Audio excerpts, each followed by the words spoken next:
last signature.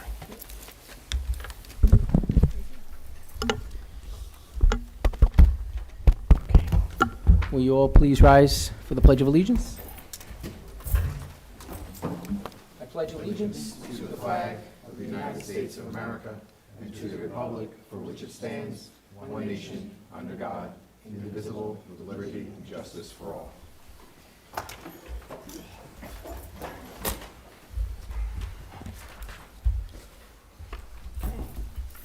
Can I have a motion to approve tonight's agenda? Megan, second Katie. Any questions? All in favor? 6-0. Next up. You ready? All right, thank you, Mr. Perez. Welcome. Good evening, everybody. Well, we're here. Start of a brand new school year. September 6th is the first day for students. I want to thank the staff across the district that have worked tirelessly on procuring supplies, creating schedules, transportation routes, readying classrooms, buildings, and grounds. Many thanks to all of those staff that ensure that we are ready for the first day of the school year. And we are always very lucky in the profession of education that every year brings a season of renewal and new beginnings. And we are just as excited and full of anticipation as I'm sure our students are to come back to school as we are to welcome them back. I do want to encourage families to check their emails for important communication from their buildings. And please, please, please, parents, families, guardians, if you're listening, please complete the updated online registration system. It includes important emergency contact information. If that's not updated, you may miss an important message from the school district, especially if there's an emergency. You do not want to miss that. It also includes permissions for data privacy, photo permissions, internet usage, and those things that really required to start the school year. Tonight, we have on our agenda several presentations. We have a presentation on our summer maintenance projects by Mr. Rossini, summer capital projects from our colleagues from Park East, Rich, Ken, and Derek, from Park East and BVS. We have a food service update for the school district from Sarah Polina, Mr. Arcuri, and then an update on special education programming from Ms. Von Eschen. So a couple of great presentations tonight, and that concludes my report. Thank you. Great, thank you. Opportunities for board members, anything tonight? How was your summer? Everybody have a good summer? All right. Let's see, statements from residents, any? Okay. Old business, none, so we'll get right into the reports. First up, summer capital projects. We have Mr. Nats from Park East.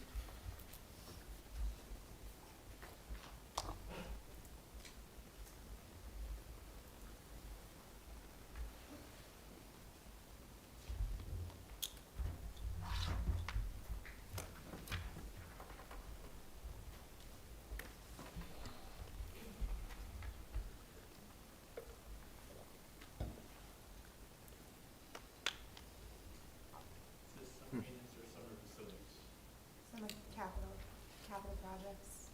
August 23 construction update.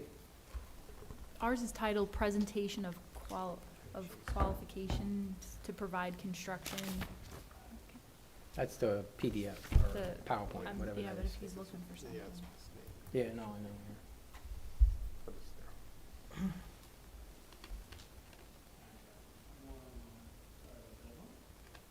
No problem.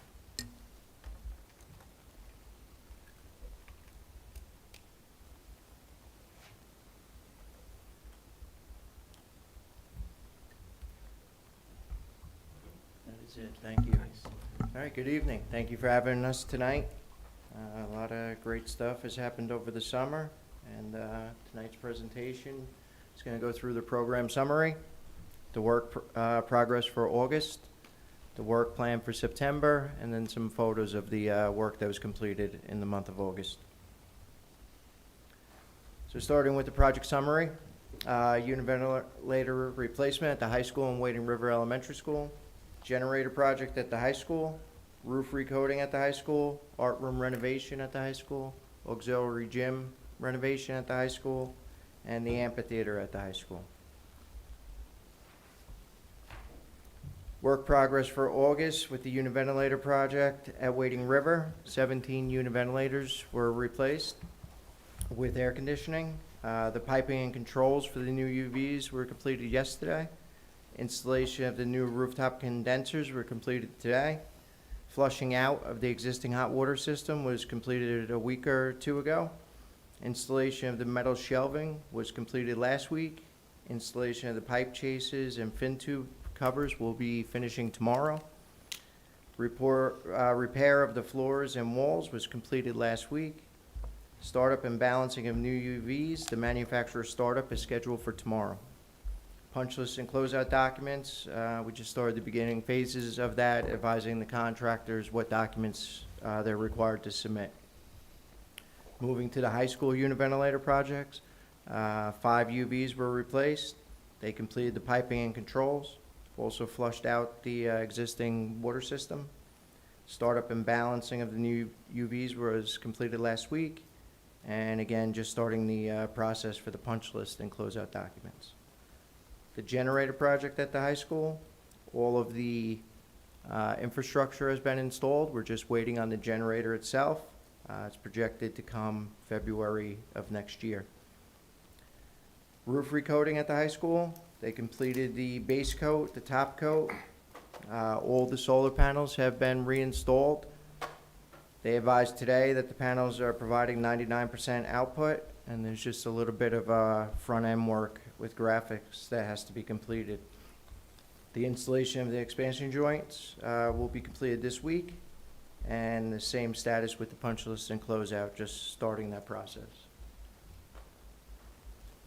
This is a continuation of the August work, art room renovation at the high school. They installed the epoxy floor, that's completed. They currently installing the new casework. Most of that is installed, and they'll be completing the countertops over tomorrow and Thursday. All the cord rails have been installed. The ceiling installation is complete, and the installation of the storefront material will happen tomorrow, Thursday, and Friday. It's just starting the closeout and punch list process for that project as well. The auxiliary gym renovation at the high school. They completed the painting and ceilings, painting of the ceilings and walls, completed the installation of the new wall pads. They completed the installation of the graphics on the walls, installed the suspended truss, and are currently installing the new flooring system. They just started that process today and plan to be done with the floor tomorrow. Punch list and closeout, very early stages for that project as well. The amphitheater. They started installing the new stairs and seating. They're about 75% complete. You might have seen them when you walked in this evening. They're making good progress on that as well. Work plan for September with the univentilator project at Wading River. They're just going to need to add the graphics to the front end of the BMS system. They'll be fully operational by the end of the day tomorrow. Just tying the last pieces into the BMS will follow into the school year. And then we'll be just looking for punch lists and closeout of that project. Status same for the univentilator replacement at the high school. Generator project for the high school. Again, everything is completed with the exception of the generator, which is expected to arrive in February. Roof recoating project, they're substantially complete. They're demobilizing and moving into punch list and closeout for September. Art room renovations, we're just tracking the new doors. They're going to have temporary doors in that space, and the new doors are expected the end of September. Installation of the permanent light fixtures. There's currently temporary light fixtures, and the permanent lights are expected to come in mid-September. They'll complete that task on a night shift after students leave for the day. And also, the display case is expected to come mid-September. Once they complete those items, they'll move into punch list and closeout. The auxiliary gym at the high school, tracking the doors. Those are also expected for the end of September. Installation of permanent light fixtures. Those are expected the end of September. The rooftop unit, last month when I reported to you, was coming mid to end of October. That actually got moved up and is expected to come end of September. Once those items are complete, that project will fully move into punch list and closeout. And the amphitheater, we expect them to be substantially complete, maybe just short of the handrails for the start of school. This first photo shows the new unit ventilators and metal shelving at Wading River Elementary School. The two left photos are the unit vents with the new metal shelving. The right photo is a new condensing units for the air conditioning component of those units. These are three of the 5 unit vents replaced here at the high school, at the band room, music room, and chorus room. This is the home for the generator. Those 2 white curbs in the middle is where the generator will sit when it arrives in February. The yellow pipe in the middle is the new gas feed. The electric and steel supports are beneath the roof, and I believe once the generator comes, it'll be about a week, maximum 2 weeks for completion of install. You can see that's also part of the new roof that was done, and the yellow are the walking pads that were recently installed. We'll have What's another- the area that's underneath the generator? What part of the school is that? Over by guidance. Guidance, okay. And Copy room. Copy room, copy guidance. room, okay. I'm close. All right, this is the roof recoating project. The left is a before photo, and the right is a new photo. So all the black areas in the left were re-roofed, and you can see all the walking paths, the solar reset onto those areas. This is the art room. Completely gutted the space, all new ceilings, reconfigured of the room, new epoxy flooring, new casework, cord reels in the ceilings. There's temp lights, as I stated before, and temp doors that will be replaced in September. And it's going to be fully occupiable for the first day of school. High School Fitness Center. They're currently putting in the new floor tonight, today they started, planned to be done tomorrow. But it's all new wall painting, new ceiling paint, new graphics on the walls, new wall pads, and that yellow truss that's gonna support the TVs for that space. The TVs are projected to come in Thursday and the brackets Friday. So we're trying to get those up and installed for the first day of school as well.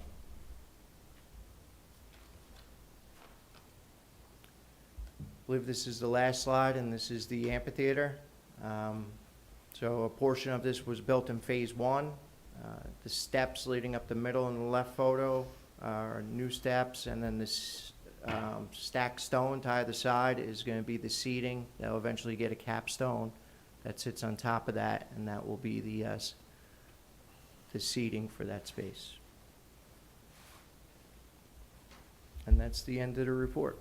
Any questions or comments? You have, I guess September, you have some work, so school will be back in session.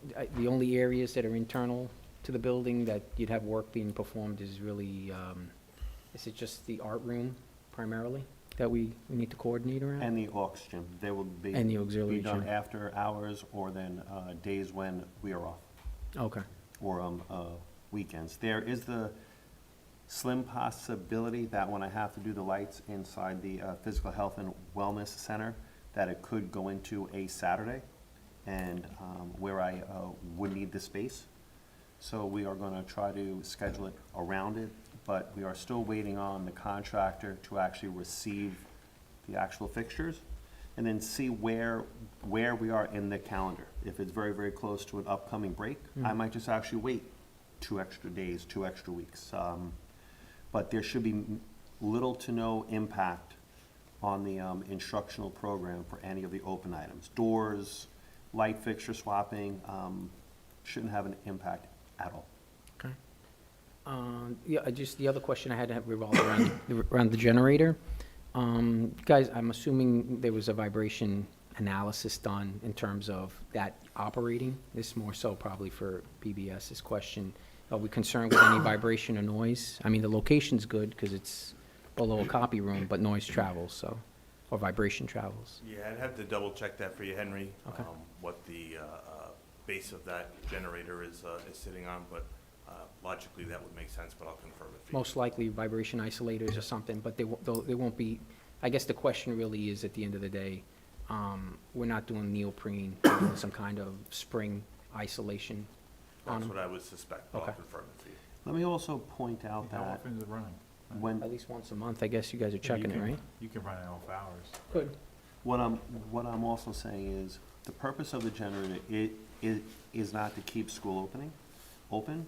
So then in that short period of time, if we were to lose power during the, school day, and it doesn't plan on coming back on within X hours, we are gonna do an early, release for that particular day.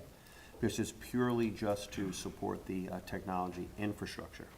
So it was never designed to be in a, operate when school is in session, because it does not support electric for the entire building. So Good point. there will be sound, there will be noise. We did try to locate it. There's a testing room behind the copy room, there's a guidance area. We did try to locate it, I'm gonna say, off the beaten path. It isn't over a classroom, so within that 1 hour period of time where we are waiting to, what is the estimated power turn on time, that it isn't above a student's head. Okay, thank you. Yeah, I just had one or two questions. I guess one, I know you mentioned the doors and the lights for the fitness center, but you also mentioned, I guess replacing the HV unit? That's coming end of the month? Now, Yes. Is there any restrictions? Can we still utilize the space? And when will that work be done? Yes, you could still utilize the space. It was an added unit to the space. Okay.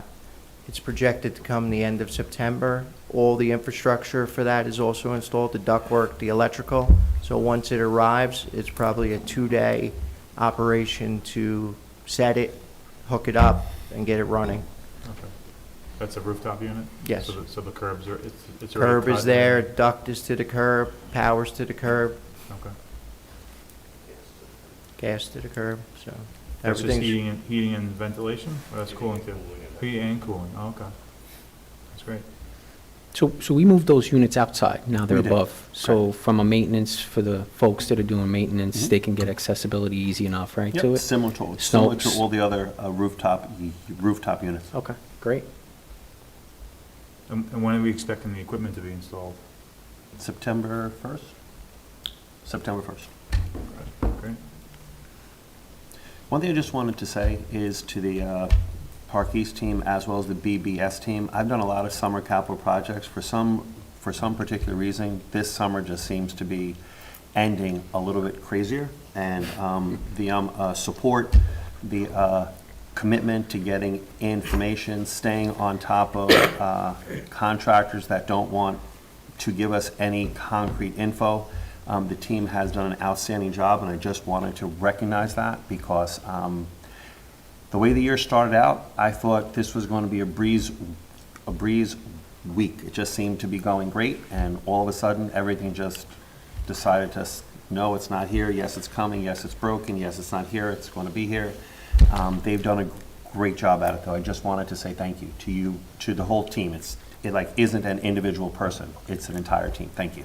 Thank you. I feel like Also, we've had some stressful openings. I mean, we did have two big Parking lots. building additions that one summer. For some It was a little reason, more stressful than for some Ox reason, Gym they were and, easier than this particular, this summer just seems to be, One stressful without any capital work.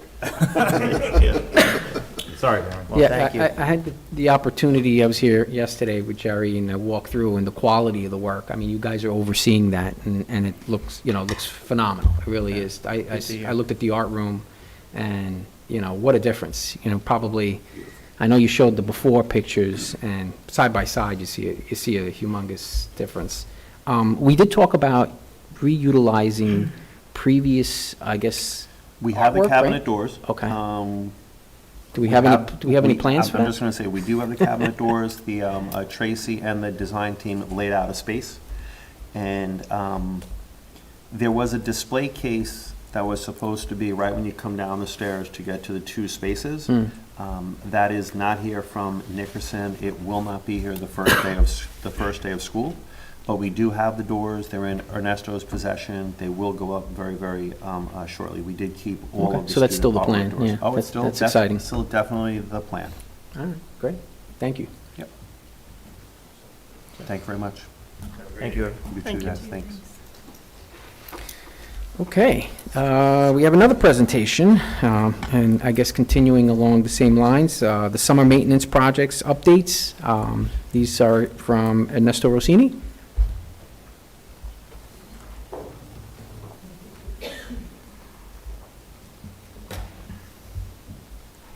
So you had to work around those guys, right?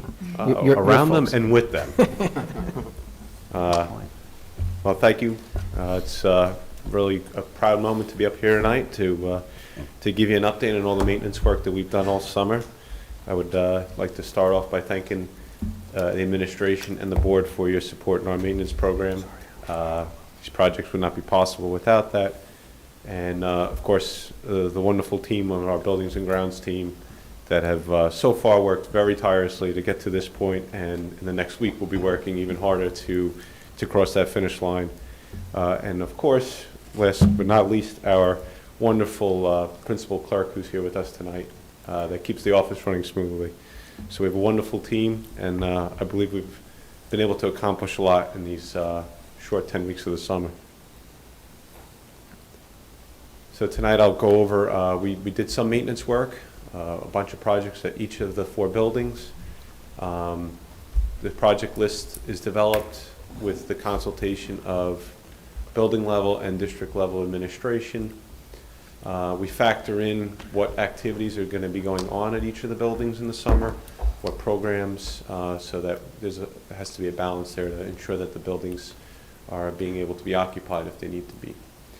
We'll capture most of the projects, but not all of them this evening. We'll start off with Miller Avenue. We have a purchase order secured for the cafeteria tables. Like the common theme this evening of some of the stuff, it will not be here in time for opening day. We expect them to be delivered in December, and we will do night and weekend work to get those installed as soon as possible. We also installed additional security cameras at that building, a strobe light warning system. We renovated a small space that was done by Buildings and Grounds, a small instructional space. Buildings and Grounds installed additional mulch safety mulch for the playground this summer.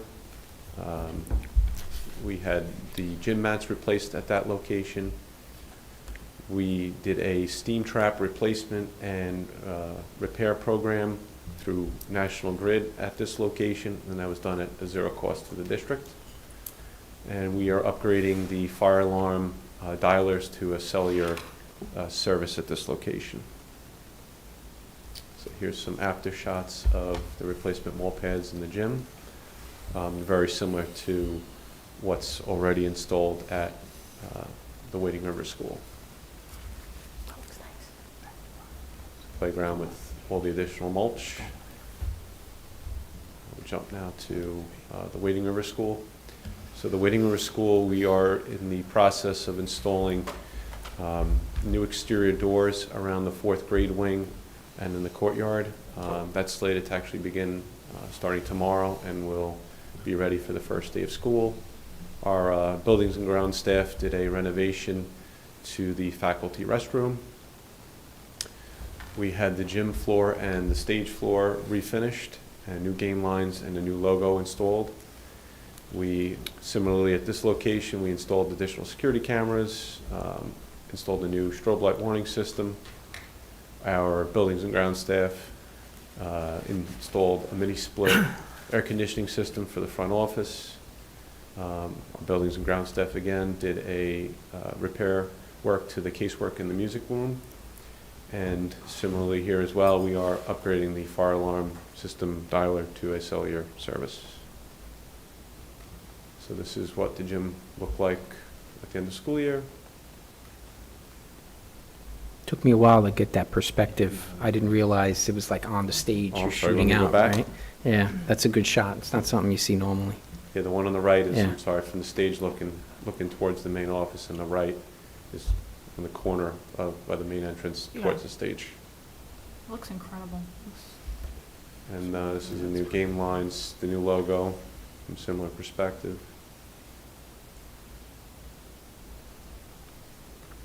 And the new logo. Jump over- Did Lou, in that last picture, did Lou have to run around to keep the lights on? Because I know they're on sensors. If you go back one more, you'll see all the I lights. was pretty quick. I They're all, took- I've noticed they're all on, because usually that's not the case. I was pretty quick running around taking the photos. Lou helped me, though. It's a shout out for him. We know he did. Yeah, the previous gym striping of game lines seemed more complex. Did we choose not to do as much, or was there just some of them were old and not used anymore? So, over the end of the school year last year, we consulted with the two phys ed teachers at the building, with Mr. Passamonte and Mr. Paranello, to come up with what an actual game lines that they're using today, and something for the future, but not to overcomplicate it either. Okay. Let me just also point out to some of those game lines that you're seeing in the before picture, it is actually tape. No, I understand that. Yeah, I That they figured do that. have the I just- ability to actually put tape on if we do want to do something different. So we can go back to putting tape on if we want. We do have that option for Okay. certain units. It's just strongly advised to, after that unit's over, to remove the tape and not have it become a permanent fixture like some of the old tape was.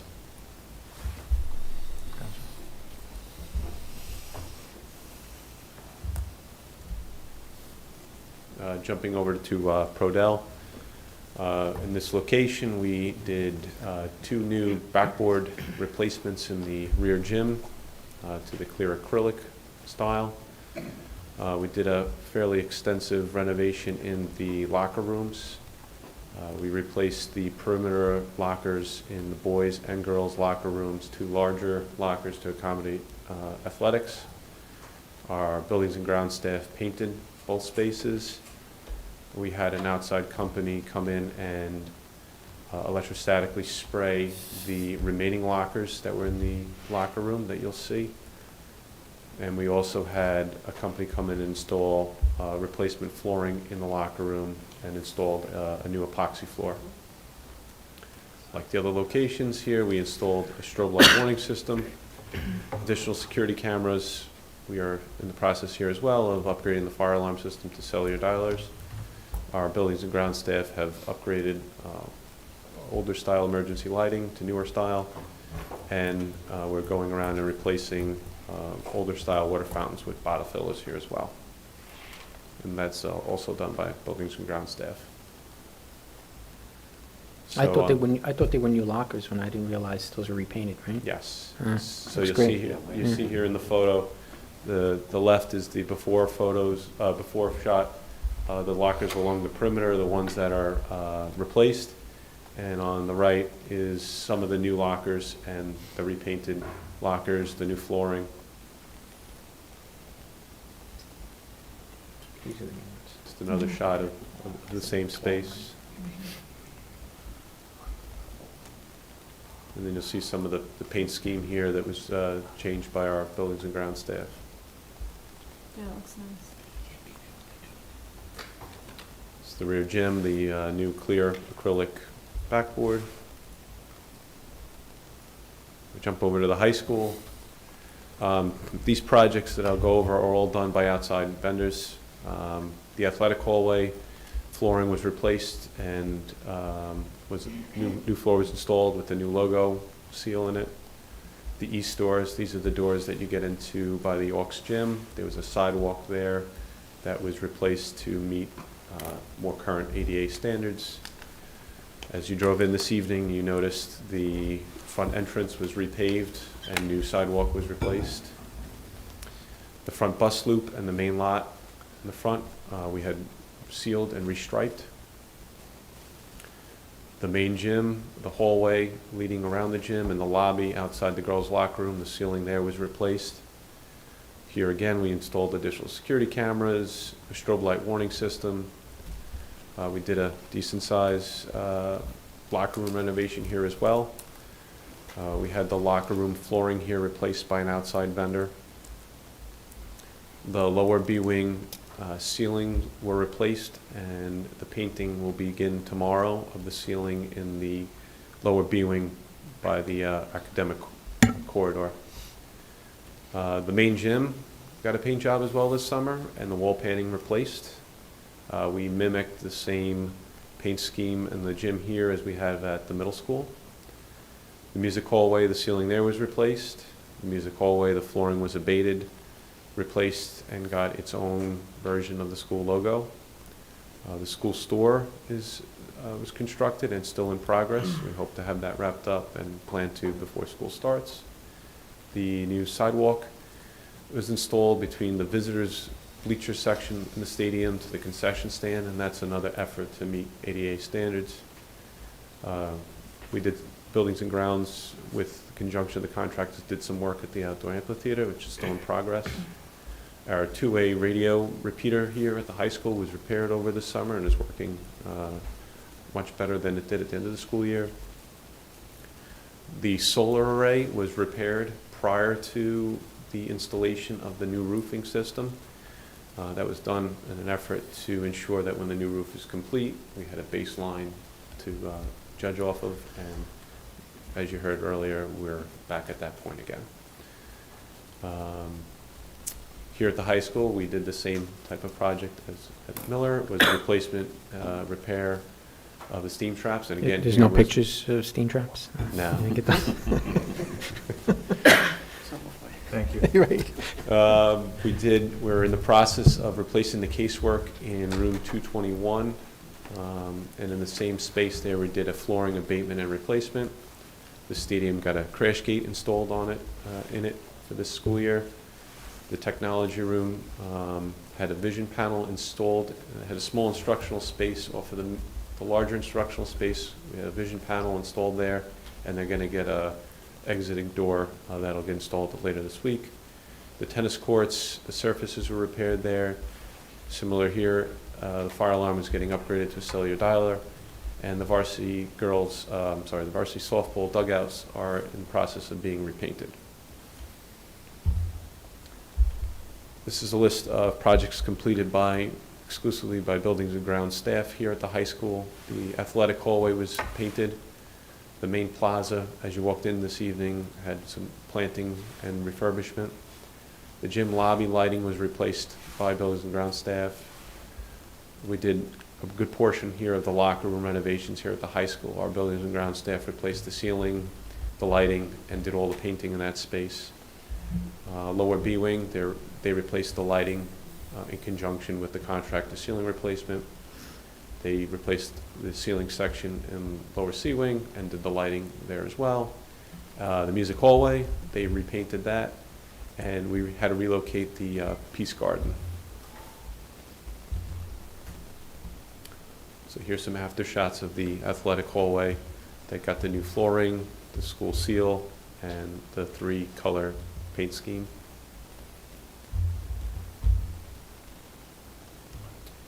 This is a before, is on the left side of the front plaza. Those overgrown green shrubs were removed, and black mulch was replacing that with 3 locust maples that match the front cafe, and as well as some flower pots. Music hallway got a similar flooring design and paint scheme as the athletic hallway, with a couple music notes in it. The locker room on the left is the before photo. We replaced the ceiling there, the lighting. It got a similar epoxy floor as the middle school. These lockers were fairly new. We did not touch them. It's just different angles of the same spaces.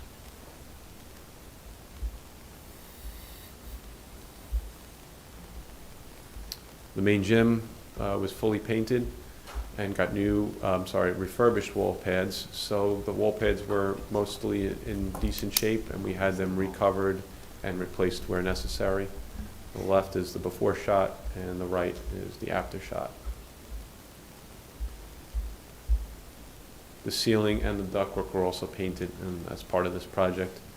And on the right, the school logo will be going there.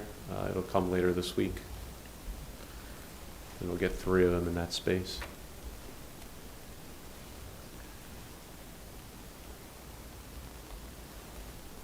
You guys painted the dividing partition too, right? Oh, yes, I'm sorry. No, it's just, We I did, thought that was a nice touch. I didn't to do take any good shots of it out, but yes, the partition got painted as well. that. And Nice. it's painted white and blue to mimic the walls. We've talked a little bit about the traction in the middle school gym on the floor. It seems to be excellent right now. Is that because it was recently done, or did you use a different process for the flooring? The flooring is done typically twice a year, depending on the sporting season. Some like it to have more traction, some want less traction. So we will screen and recoat the flooring accordingly. Yeah, basketball likes the traction. So this is the main entrance here into the high school. That's the photo on the left is a before photo that's facing towards 25A. You can see the many patch jobs over the years, and there's potholes. And on the right is, of course, the after photo. The entire sidewalk, 800 feet of it was replaced, as well as the center median was removed, and a safety striping was replaced. Installed in its replacement. Just real quick, what were the pros and cons with removing the center divide? I know it's probably better for plowing, snow removal, but even though it wasn't the most appealing, I kind of thought that it did kind of help separate incoming and outgoing traffic. Do you feel we're going to have any type of like people jumping around, trying to go out the inn, with when backup? Or do we ever even look to, maybe in the future, expand the exit lane to the east and capture another turning lane or something? There's a couple different thoughts to it. One, we did it in consultation with the architect firm to ensure that the New York State Department of Transportation rules and guidelines, that we weren't violating any. The thought was, since we were repaving the area, the long-range vision would be to cut into the eastern side of the dirt there in order to expand the opening to allow for a right turn lane, and in order to give us that flexibility going forward, and ensuring that we weren't violating any of the transportation guidelines, laws. We did feel taking the island out would give the district the most flexibility, that if funding became available, if the a need continues to arise where we want to reduce congestion exiting the campus, we will have the flexibility then in order to put a right turn lane in easily, because changing the striping is very, very easy. So it was a long-range plan. We do have some thoughts. I'm sure you've seen in front of bridges and tunnels, there are the reflective stanchions that you affix to the asphalt, but a car can actually drive over them.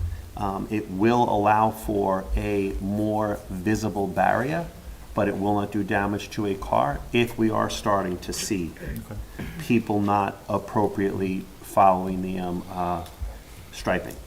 So potentially in the future, that wider intermediate lane could be shortened to allow a third lane? Absolutely. Okay. And the thought was, we would never want to go west because the sidewalk's there, the LED sign is there. Where I have additional space on the east side, it would require a little, either a small retaining wall or a change in elevation there. We could actually do that work and pitch the dirt eastward into the valley, so that it would eliminate the water runoff, the dirt that continues to come onto the road inside of a heavy rain. So there is work that we could do on the east side. I do want you to know, removing the island was not an easy feat for Mr. Rossini to convince me. It took a very large lift for the architect to also convince me that. I too thought the island was a good physical barrier, but the long-range use of the entryway, we should exit the campus faster. Yeah. Oh, So- well, I think also in the morning, I know I know that backs up too. No, I don't know correct. if we can get a second lane entering, or you mentioned bridges and tunnels, sometimes they have a floating lane where 100% it's correct. 2 in the morning going in, and maybe 3, you know, so I don't know if we can, how We- we can look at that in the future. We did actually think about let's just say that there is a center lane. The center lane would be primarily between a specific times for both entry and exit for buses, and then be turned over to cars between the hours. It's just, from a DOT standpoint, that's a very challenging thing to get past for a school. I can get a bus lane easier, but having a flow of traffic lane change with a public library, the district's architect feels we would definitely have a challenge getting that past DOT. And student drivers. To say the least, and some of the North Shore Public Library drivers are a challenge too. Yeah, I don't know what's worse. I know in the morning gets backed up a lot too, so it's like. But if I'm able to get, coming into the campus, I feel the people entering the campus are able to control their time better in order to get there earlier. Exiting the campus, we can do a better job by creating a turning lane out. It would definitely help the buses if I had a turning lane. It would definitely help the buses trying to get to my next school's pickup if there was a dedicated bus lane down the center. All of those options require us to move into the eastern area. Sorry, I got into the weeds. Okay. I always go there, sorry.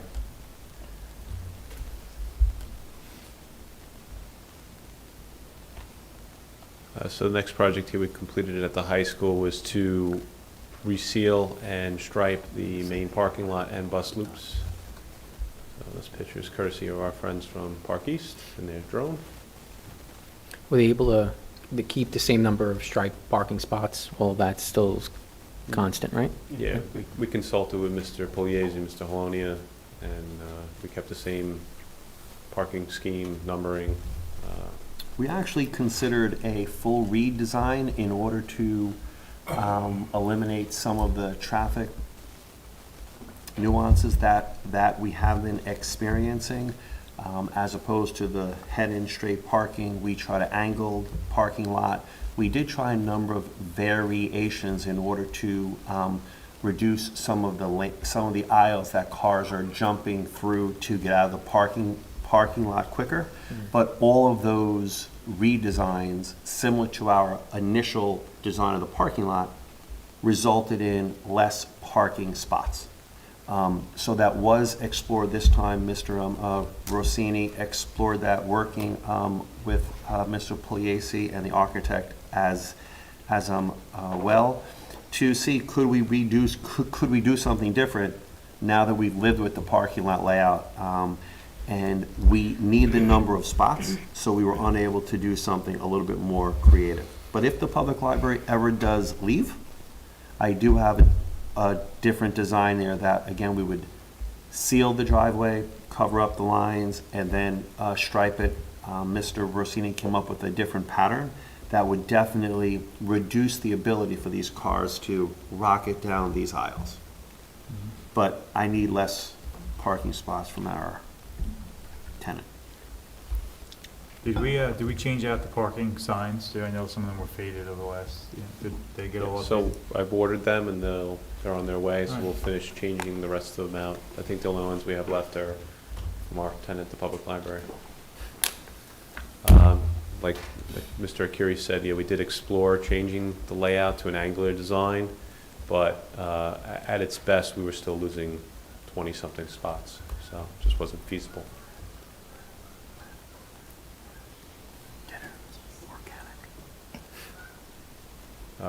Our tennis courts they had several cracks along the nets, and that was repaired at the end of the school year, early beginning of the summer.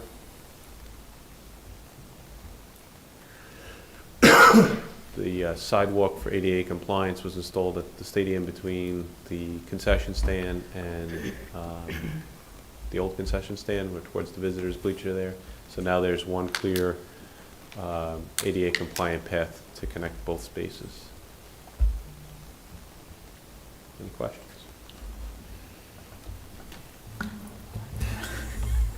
Just, I noticed that Buildings and Ground has done some plumbing work. What's the checks and balances? I mean, I don't think, you guys don't have to get inspection, like plumbing inspectors, like for final sign off, or does the school have to go through that? That we typically would have a contractor kind of validate their work somewhat? Well, any of the work that we do is just replacing in kind. It wouldn't require such inspection. Okay. So nothing, you're not gutting a bathroom, you're just maybe swapping out a fixture? Yeah, we're and then- swapping one Okay. fixture for another, and any of the spaces we work in, and that goes with all of the work that we do. Just to touch back on that the Wading River bathrooms, they were not a full renovation. We just swapped out fixtures. Okay. That's all that we did inside those bathrooms. It was relayed as a renovation. It was more of a fixture exchange that did not require anything greater than simple maintenance. Okay. I just want to say, it started a lot with the bond work, and that transitioned a lot of the existing facilities, and it's just year after year between the work, when finishing off the bond, and then year after year, the stuff that you guys continue to do over the summer, both in-house and with some of the capital projects, is just, I wish we could just generate like pictures of what it was and maybe just show that, because it's been, over 10 years, almost 10 years, I guess, and people forget, and it's just, it's Oh, we don't amazing. forget. Yeah, it's, you have pictures. We Okay. do. One thing I do want to say, this is Mr. Rossini's second summer with us, and he just brought a different level of energy, life to this thought process. Painting the lockers, epoxy coating the floors. He definitely brought a different vision to maintaining the district's facilities that I really do think it is definitely worth recognizing and saying. I always tell him thank you, to say, looking at it, not seeing it through the same in order to do that, we have to do this full job. He's definitely brought a different level of, there is an in-between, as opposed to renovating the adult restrooms at the Wading River Building. A simple fixture swap out would definitely make it look a lot better than the 1970s version.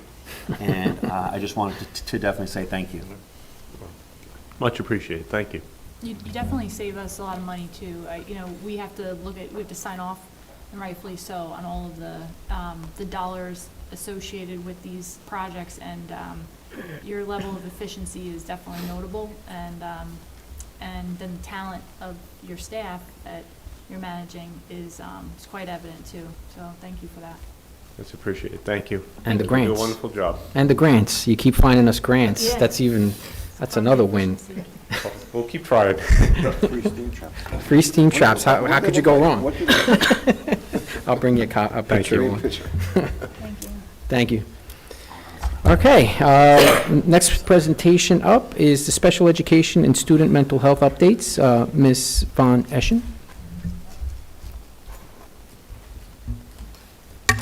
Okay. Well, thank you, Board of Education, for having me here tonight, and I want to thank you for your continued support and of the administration here in Shoreham-Wading River. I'm so excited about everything that we have to present tonight, and we'll get started. Where's the... Okay.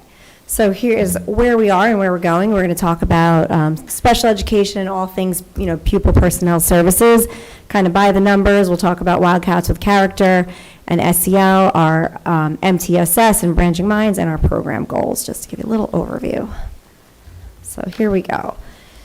So to start, I'd like you to see an overview of where our students are falling within our special education department. So CPSC, those are our preschoolers with disabilities. I just want to make a note on that that right now, I put these numbers on so they're as current as possible. So August 21st, we ran these numbers.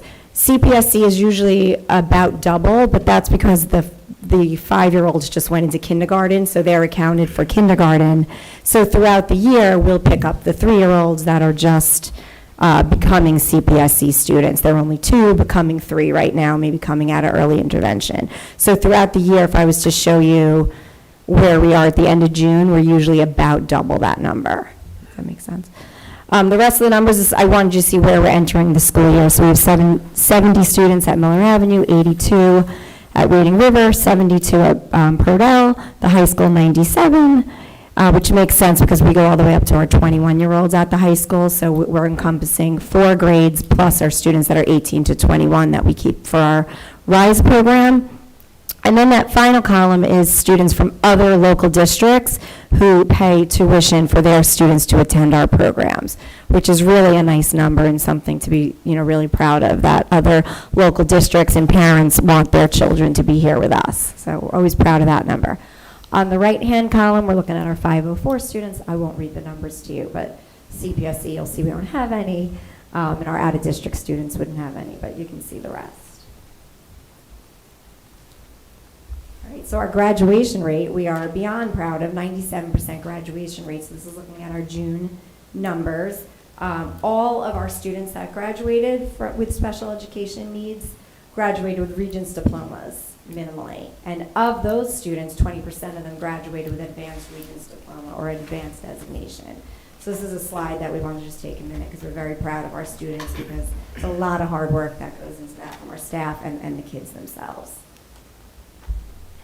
Here's a comparison of our students compared to students with disabilities across the region. So of course, the left-hand column, you see the all of the subjects, and then the percentage of our students and how many passed that Regents exam. So algebra, 83%, I'm not gonna read the numbers to you, but we have students taking physics, doing very, very well. Our kids are just really, really working hard. We have a lot of supports in place so that our students are able to show us what they're able to do even on these very high level state assessments. So another piece to be very proud of. Just kind of sticking with numbers, you'll see here we're very proud and very grateful for the amount of mental health staff that we have here in the district. We do have 7 school psychologists, 2 social workers, and 5 school counselors, our guidance counselors. Our special education teachers, we have 17 at our between our 2 elementary schools, Our 6th through 8th grade, our Prodell Middle School, we have 10, and then 13 between our 9th and 12th graders. And then kindergarten through 5th grade, we have 7 special classrooms. So that's our RISE classrooms and our Learning Center classrooms. 6th grade through 8th grade at our middle school, we have 3 classrooms. 9th through 12th gets a little bit more confusing, so just bear with me for a second. We have 2 sections of RISE. So we have our students that are 9th graders or up through 16 years old. And then we have the students that are 16 to 21, and those are pretty nice full classes. In terms of our special class learning center program, we have 1 class per subject per grade until it gets to a point where you only need 3 years of science, so we don't have 4 years of science for Learning Center. We have 3 years of science. So that's why it's a little confusing how I have it written there, but I just wanted to explain that. So just sticking with those numbers. Moving on to SEL and Wildcats with Character, we really had such a great year. And I just walk around and take pictures of these bulletin boards and activities and all the things that we see going on each month. So we're sticking with our themes. We revisit it. We're going to our 3rd year, believe it or not, and those are our 10 themes, January through June. We always start with respect, talk about kindness, right? Those are so important for those early months, and we want to set the tone for the entire school year. So loving our Wildcat over at Miller Avenue. They've been doing assemblies each month, and the kids love to try to figure out who the Wildcat is. That's not you in there, right? What's that? That's not you in there, is it? No. It's actually, I'll tell you a funny story about that one after. That's why I put that one in. But the other pictures you can see, we're trying to make it very age appropriate, and I always say it goes back to the simple catch them being good. So those other pictures represent students at the middle school and high school who were, we put out a quick little survey to teachers. Please let us know anyone that you think in the month of September really went above and beyond showing respect. And then teachers nominate them, and it's a quick little, they come in, they get rewarded, and we just get to celebrate kids that just were standing out in those areas. So we're really proud of that. So continuing with social emotional learning, we're about, you'll see it come out tomorrow, our social emotional parent survey that we send out twice a year. So, right now we haven't seen the students in 2 months. So we're just sending out our 3-question survey. We try to keep it simple for parents. Just say, is there anything you need us to know? Anything changed, right, over the summer? And do you want your student to be contacted by a mental health professional, or do you want to talk to a mental health professional about your student? So that will continue. We do pretty well with that. The numbers are consistent. Many of them are returned. We get some good information. If we help one student, if we help 10 students from that, we're happy and it's worthwhile. So we'll continue doing that. As you know, we're going on to a couple of years now of having a school psychologist specifically for behavior. And what this amazing position has replaced is having consultants from out-of-district agencies come in to provide behavior consultation. So our behaviorist in district knows our staff, knows our students, knows our plans. They know what we can offer at resource rooms. So sometimes when you have an out-of-district consultant come in and they want to say, well, here's a great motivator, but they don't know they don't know, well, we don't have that, or we can't offer that during recess as a motivator to a student. It can become difficult. So having someone in-house that takes care of our behavior continuum and our behavior plans, our functional behavior assessments, and just really reinforces really strong behavior practices has been just an amazing addition. So I thank you all for that continued support. This was one of the tougher things, the third bullet that we did. This was heavy, to say the very least. So as a subcommittee to our mental health committee, we met several times as a group. It was a tough thing to go through. We started with our old plan, and we went through updating it. There's the New York State has a new suicide prevention manual out, so we wanted to make sure that we were aligning what we're doing with what New York State expects of us. We revised what we use as a risk assessment screener and our procedures. And with this, we came out with, our goal became, we wanted it to be very user-friendly. Like if a student is in crisis, we didn't want someone flipping through a 100-page manual. So it's a very user-friendly guide to help a student who we think is in crisis or is at risk. And so that was really great work, but like I said, very heavy, and I give the staff that volunteered to be on that committee so much credit because they were really fantastic and took that work seriously. This year we're going to be introducing a student strength screener as part of our MTSS process, so that we'll talk more about MTSS in a little bit. We're going to continue our peer mentoring program at the high school, so that's been a great addition as well. As you know, we've continued expanding our relationship with North Shore Youth Council.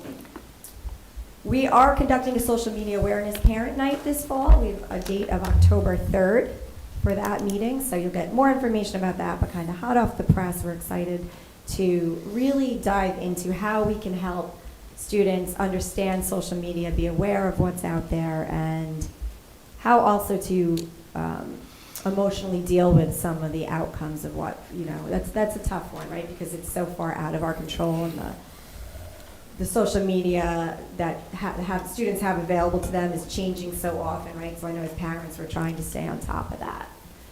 We will continue our Best Buddies program. It's really K through 12. We call it Best Buddies at our middle school and high school. We have our Play Pals Club to promote positive relationships. So we kept that under social emotional learning.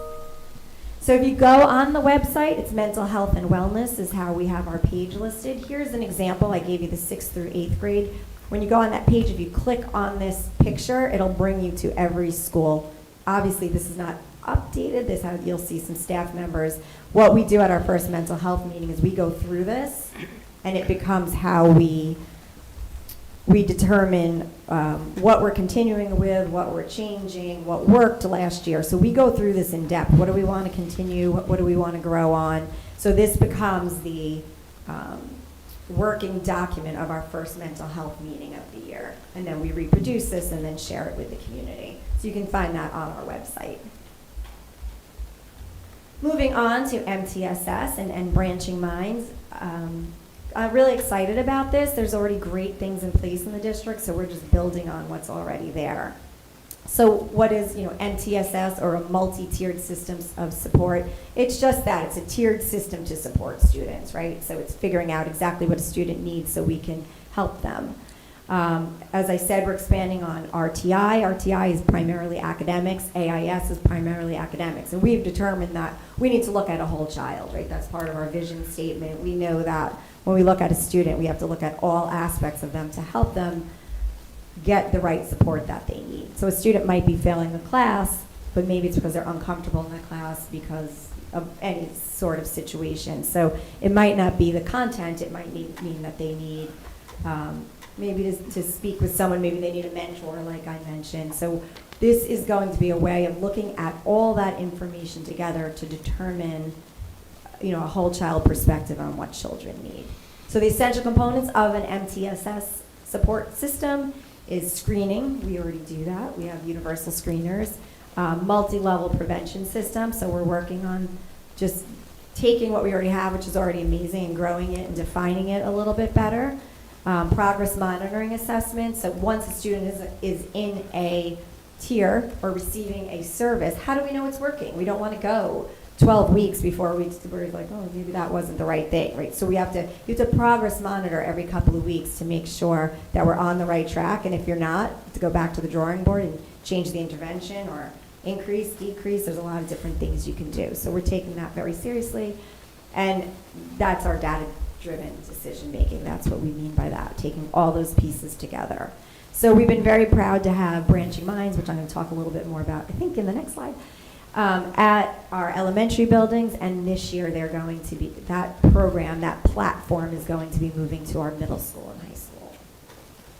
So what is Branching Minds? So again, as I spoke about, we have academics covered through our RTI plan and our AIS plan. We're tiering interventions so that students are getting exactly what they need. We're implementing progress monitoring tools. We have student meetings. We do our MTSS teams. If a teacher says, like, I want to get together to talk about the student, they need something more, and then we talk about, like, well, what data do you have, and learn everything we can about the student so we can make decisions. So the Branching Minds is the platform that will keep all of that information to make it flow more smoothly when we have these meetings. It'll also keep the information so a teacher from the following year can reflect back on what interventions the student received the year before. So it'll also hold that historical data. So this year we're really working on all the behavior continuum that we've worked on, incorporating it into an MTSS system and Branching Minds, charting those behavior plans in Branching Minds, again, making sure that we make data-driven decisions to make sure students are making progress. Is what we're doing working for them? Social emotional learning, we're going to introduce throughout the year a student strength assessment. And then I love this. Everyone has heard me talk about it at the schools about 100 times. But at the middle school and high school, how they look at how Branching Minds looks at this is what they call early warning indicators. So they're looking at this Branching Minds is going to pull data from Infinite Campus. And what it does is it looks at all that, like, is there a student that has too many absences? And then when we get together, we're sorting that. And we do it through other means as well. But we just want to make sure that as soon as we see a student has a couple of absences, we're not letting that go too far. We're making sure that is not a risk for something else going on, and we address it quickly. So all of these pieces together will help us to identify, if a student is failing, if there's course failures and attendance issues, this will flag a student just in our small groups so that we can make sure we address, are there risks for academic failure. Can I ask, is Miller Avenue and Wading River are using Branching Minds as part of their data meetings currently? Yes, so we ran 2 platforms last year. We stayed with the platform that we had, which were Google Docs, and then we introduced Branching Minds and used them side by side. So this year we'll be transitioning away from our old Google Docs completely into Branching Minds. Did you feel like it was seamless? Are you able to create the back end of The- branching Pulling the lines? historical data, some of the, like the iReady data, it's completely seamless. It just The upload. uploads. Yeah. A few things, I will give Mr. Esposito and our technology department a ton of credit because they have been very, very flexible and very accommodating because we want to make sure that all the information that we've always used, we're able to continue to use. So we need to be a little creative on the Infinite Campus end so that it pulls smoothly into Branching Minds. Or even running records, right? Yeah, so running records are, that information is kept on the report card, so we had to find a way to pull it from report cards to get it into Branching Minds. So that when you look at the child, again, it's holistic. So we're getting there, but we do a little creative. That was some summer work we did. Yeah. Yeah, great question. So a little bit about the student strengths assessment. There are, 5 core competencies of successful student learning behaviors: self-awareness, self-management, social awareness, relationship skills, responsible decision-making. So on the top right, you'd see some of the questions that would be asked. So on the elementary level, where we're going to see this first, the teacher is doing a 1-minute, it takes about 1 minute, those 8 questions about their students, just so we can see. It's a, like I said, it's a universal screener for those areas and those basic questions. So on to program goals. So academics, we added that humanities lab this year for our 9th through 12th grade at the high school for our Learning Center program. Our goal is to improve reading and writing skills and improve the stamina. So that allows 2 periods that we can have students writing for 2 periods straight, or just doing more writing or more graphic organizers, just learning the writing process more and more in depth. So we're really excited about that. It pairs really with our English and social studies curriculum because that's where you see the vast majority of writing. Our middle school, high school integrated co-teaching, professional development and coaching. I talk a little bit more about it in another slide. And then we're bringing in professional development for specialized reading and the science of reading for our special education teachers, K through 5, and a handful of our middle school teachers will be taking part in that as well. And then we're going to talk a little bit about the new Teach Town curriculum for our RISE class.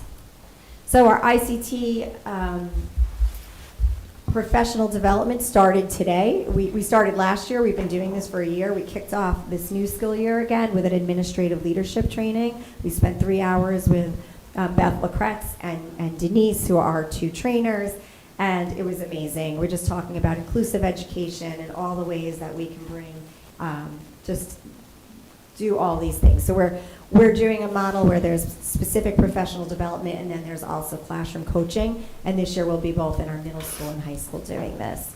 To make this ICT program just the best that it could be, we've found a way, again, Mr. Halonia and Mr. Buglese, all the credit on finding ways to do really creative scheduling so we can increase co-planning time for our teachers at the high school.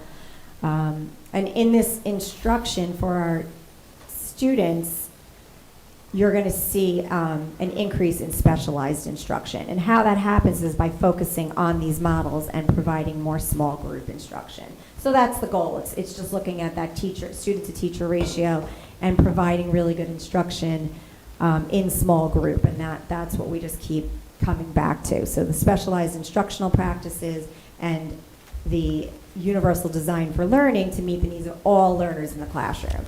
And that's very specific. We're not, there's a specific IEP for students with disabilities, but our goal is that all students in the class can benefit from this professional development and from that second teacher in the classroom.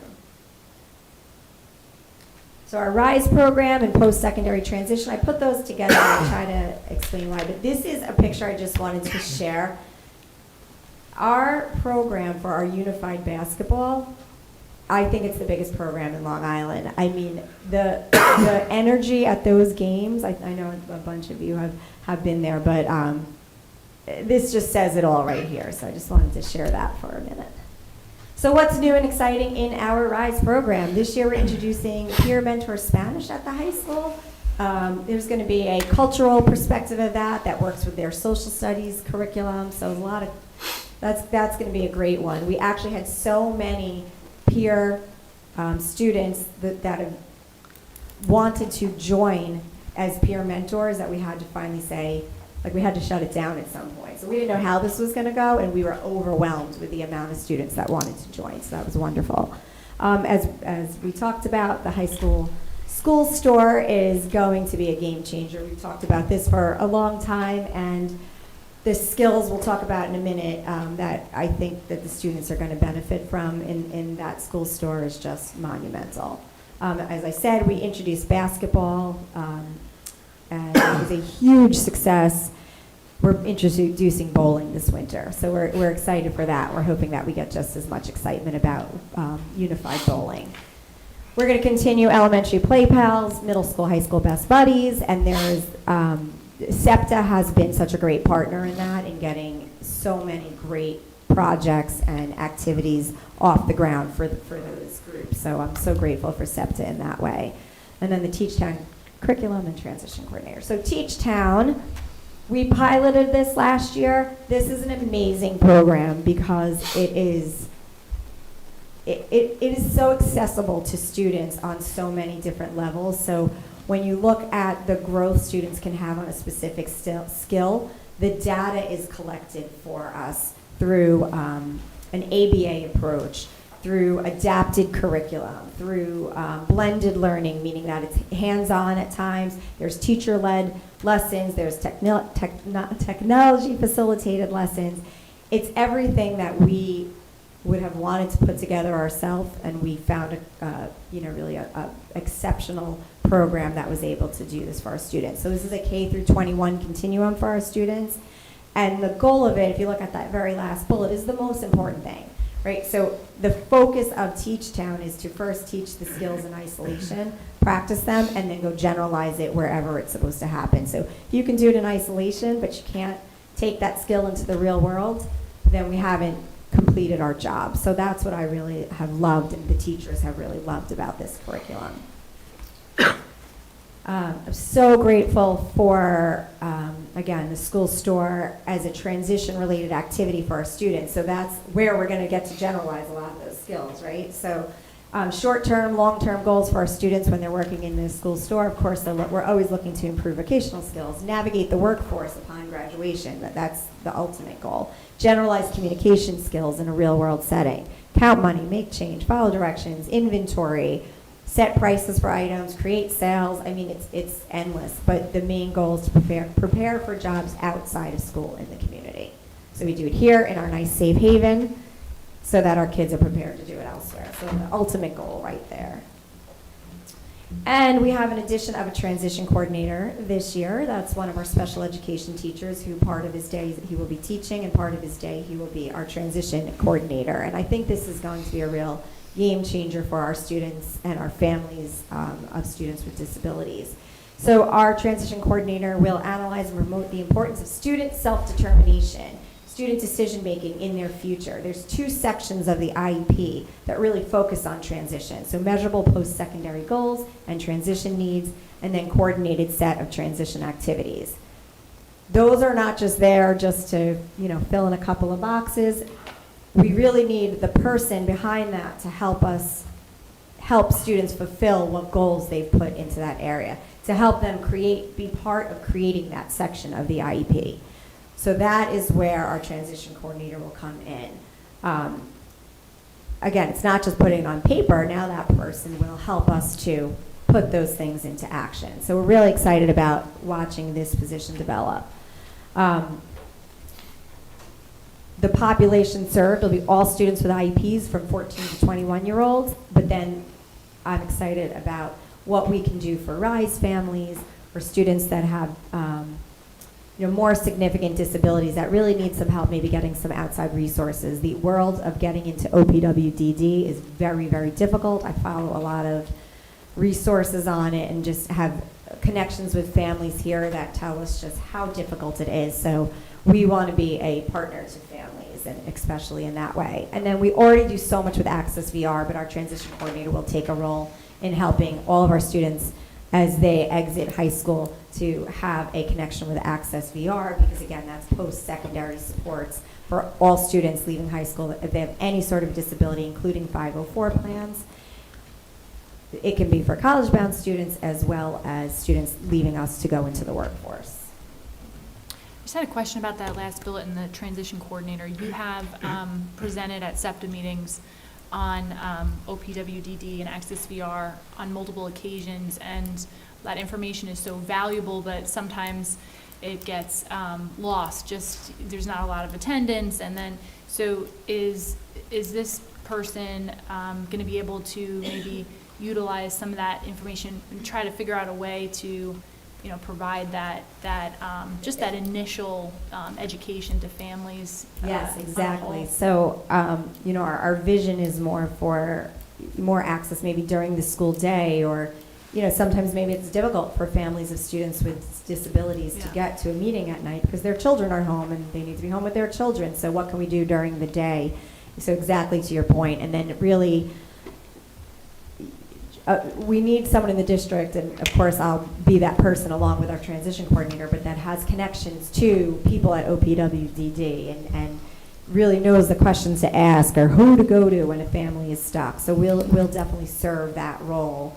And I already hope that families see me as someone that can do that for them, but now I'll have someone to partner with to do that. So yeah, like you said, get the information. We try to get the information out there, and we'll continue to try, but this should help us quite a bit.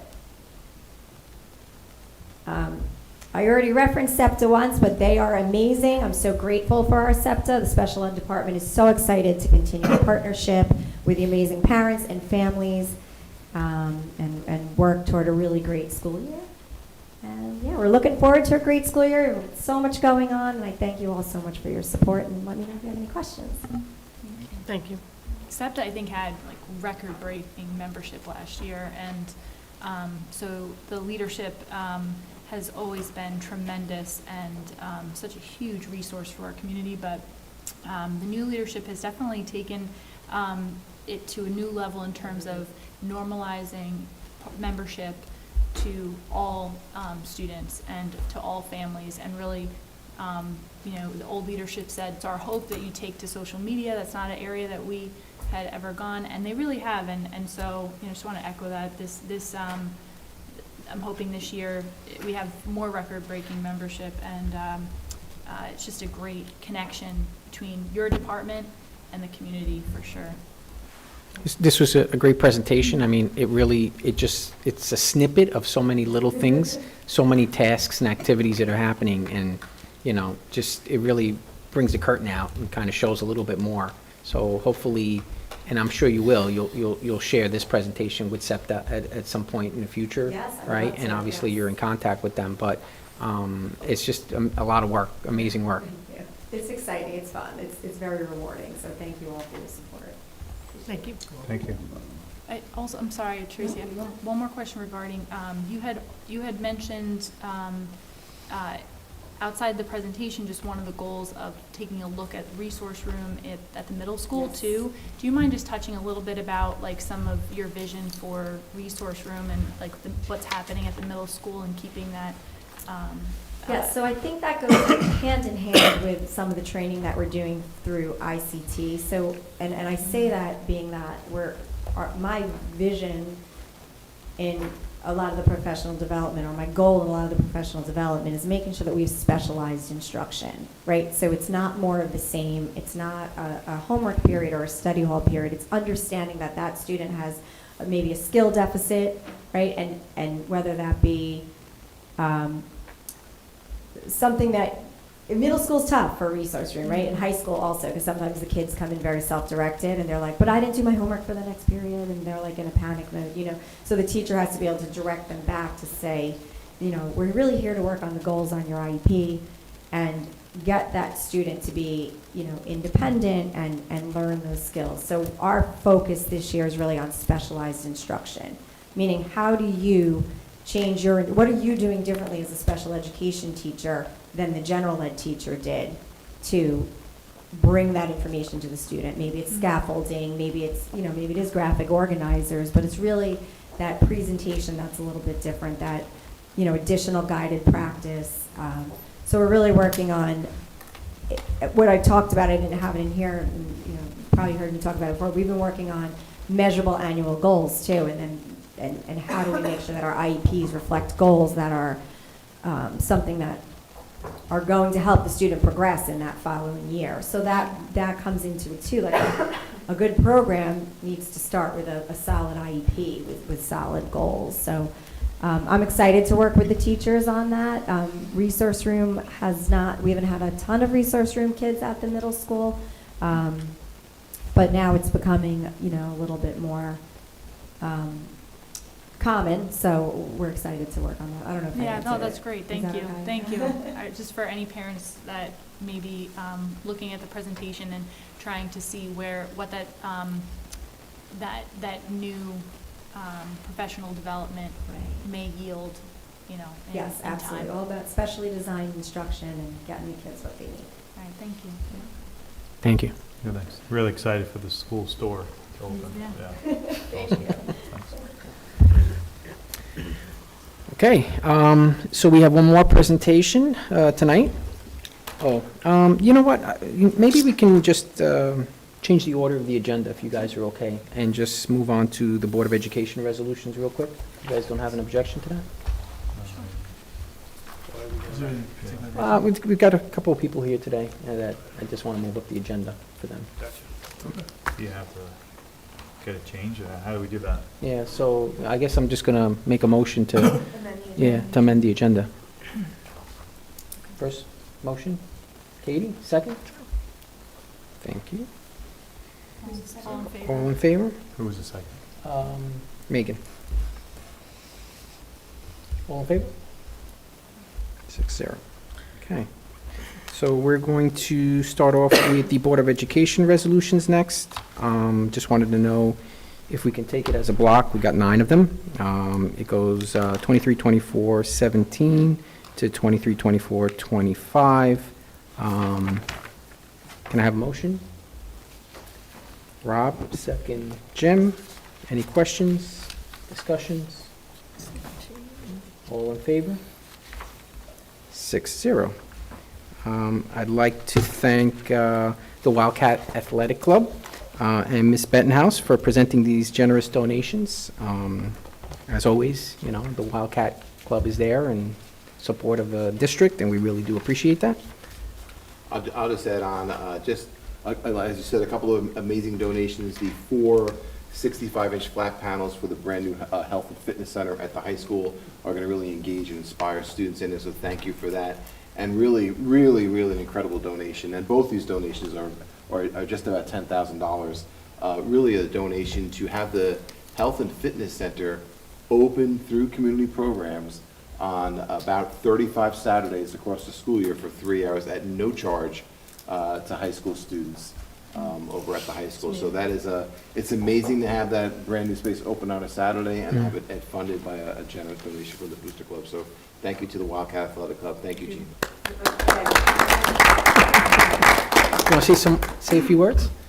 So here's the thing, we couldn't do it without the community, so it comes from our memberships, it comes from our sponsorships, and it comes from all the fundraising that we do, so if you're all listening, we can't do this without your help, so the money doesn't just come from anywhere, it comes from the community, so thank you all very much for that, because that's who did it, wasn't us, I just wrote the checks, and me and Jen Cook signed them, so.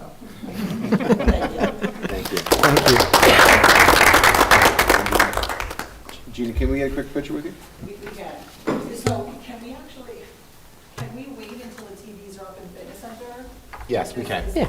Is that okay? Absolutely. We'll invite you and we'll get a nice picture and definitely. And it's just not about just me, like there's Your colleagues, most certainly, yes. Yep, we'll be I'm in just touch. going to mention something quickly. The TVs that will be installed Thursday or Friday aren't the 65-inch TVs. So if someone should see a number of 50-inch TVs, they're going to be getting swapped out when the 65s come in. They are ordered, and we are in the process of getting them, but to have something up for the first day of school, the contractor owes us an install, so they'll be putting up something different. So just don't want you to think there's a different I television. could care, because I'm not going up there and measuring those.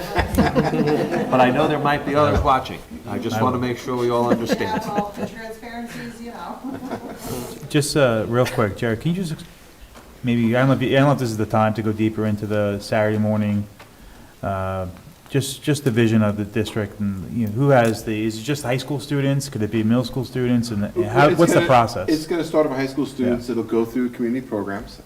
It will be it'll go through family ID. Students will have to show evidence of a physical, that they're able to do that. And then over the first month of the school year, all of our phys ed teachers are going to be taking every high school student into the new fitness center. They're all going to learn how to use the equipment, how to use it safely, how to exercise with it, and expect that at some point in the middle of September, we'll have it opened up, and we'll start off with a 3-hour block for our high school students, and, you know, we'll sort of pilot it being open and see where we go from there. But a great opportunity for high school students. And the donation was to support the staff member? The donations will fully support the cost of the staff member to provide supervision, health and safety inside of that fitness center. Very exciting. Yeah, thank you. Thank you. Okay, so what's up? Yeah. Oh, okay. So just heading back to reports and reviews, food service update, another important update for the upcoming school year. Ms. Palin?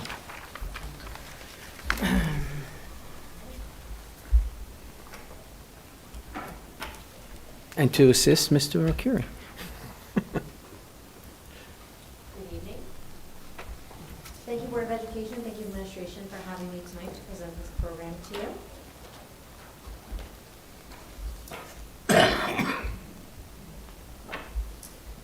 So basically, we wanted to come here tonight to give you an update on the food service program and where we are as of right now. August 2023, we have, thank you. We have updated menus, staffing, and pricing for 2023. Like I said, this is an overview of the food service program. Included in this presentation are menus for September for each cafeteria, both regular and modified menus. I'll explain that a little bit later in the presentation. Current staffing for each cafeteria, and the current pricing for the school year. As of right now, everything's going to remain the same except for a few items. The chips, fruit and vegetables, the milk, and the soft pretzel are the only items that we're going to increase prices by, and those are all going up by 25 cents. We're also going to give you an update on the status for the Miller Avenue program. Right now, at the high school, the current program staffing is 1 full-time cook, 1 full-time food service worker, 1 part-time food service worker, and we currently have 3 part-time vacancies for part-time food service workers. The enrollment is 658 students, and the current eligible free and reduced students are 31. Just before we go further, I just want to point out, we recently had a resignation of the high school cook. Experience, knew our program, resigned to go a different career path, and our newly hired Miller Avenue cook that was hired in June applied to fill the position for the high school position. So she's never been a cook for us yet, but she's coming in to be the cook for the high school program. Excited, I'm very, very confident she's going to do great, but happens to be our most busiest kitchen.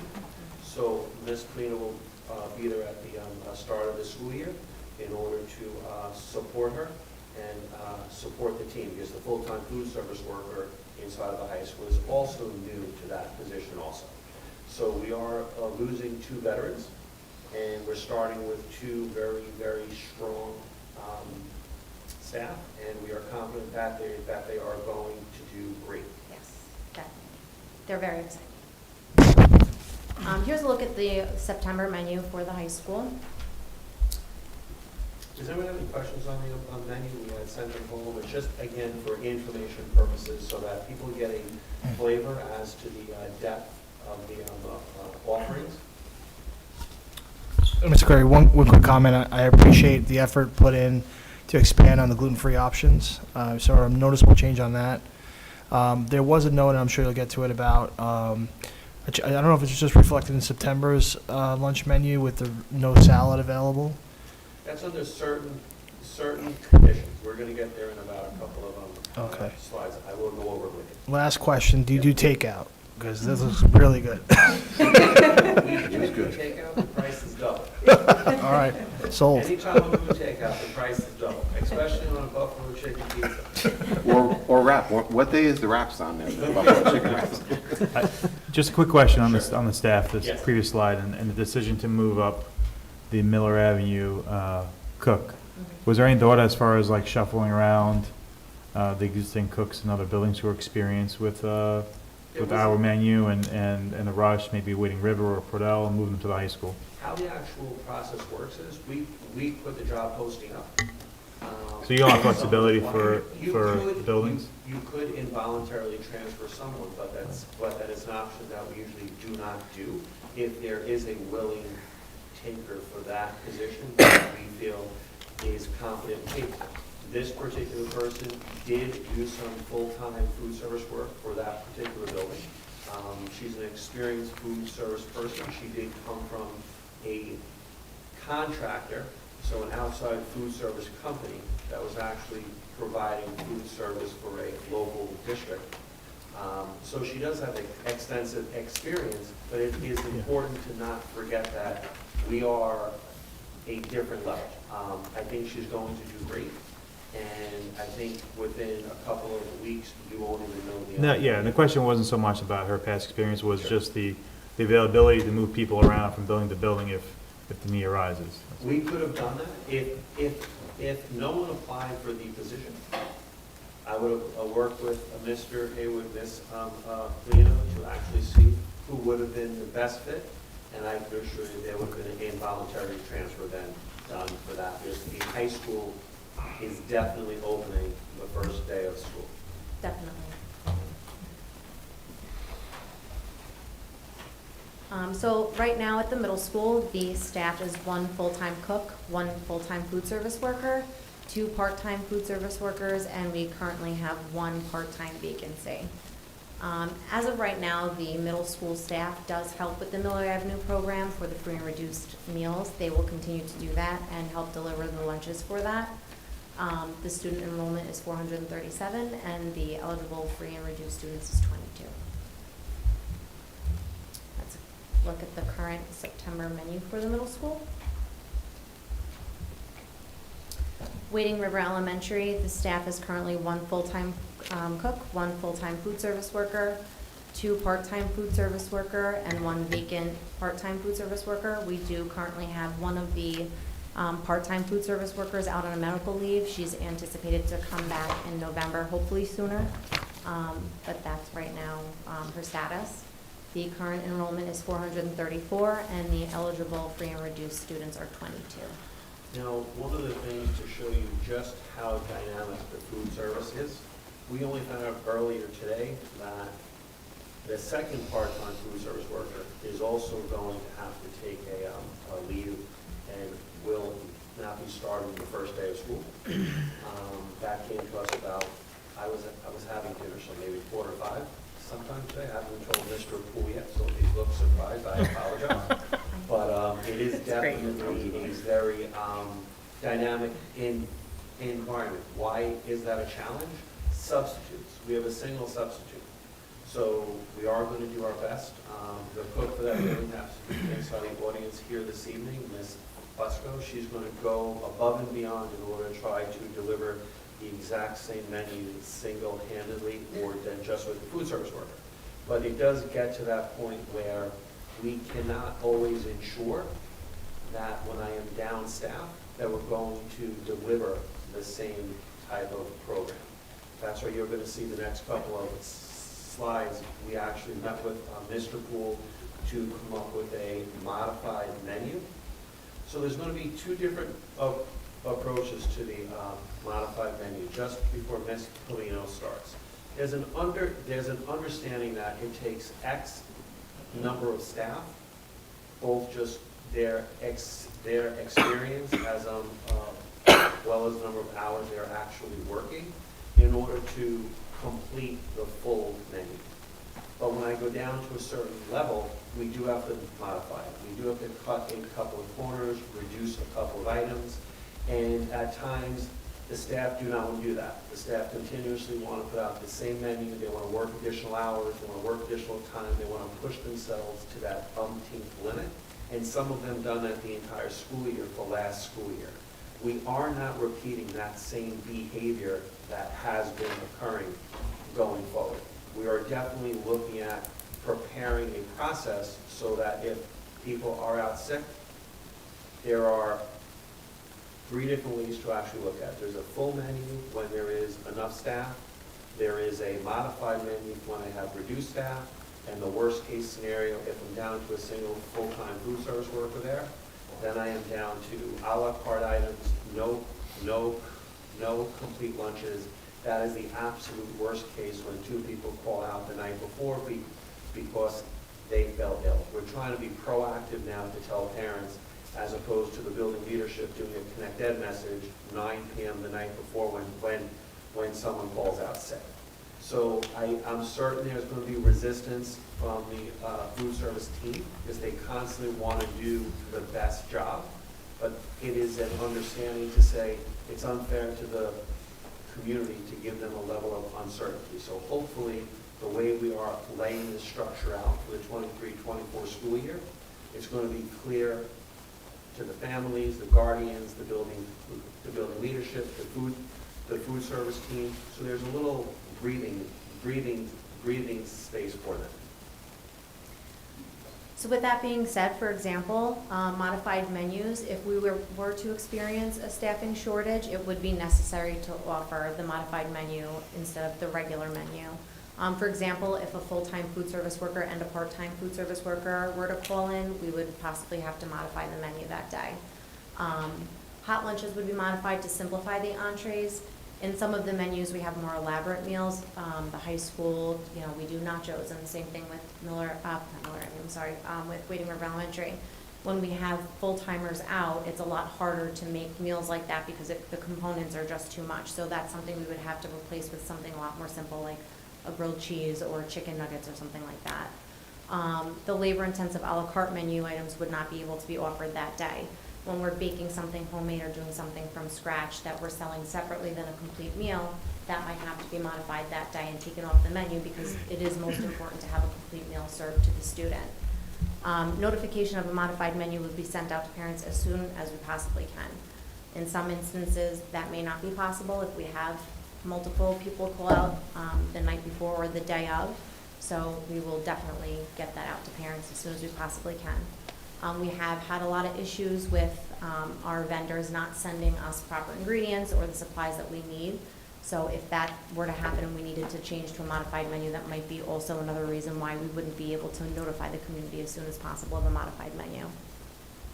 Any questions on the philosophy, thought process, understanding?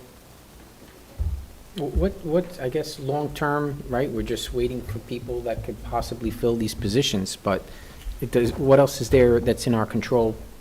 What Anything? I definitely want to clear up right now, this evening, for the first day of school, we are considered, with the exception of the Wading River building, having 2 part-timers, one of them being filled by a sub and possibly the second one being filled by a sub.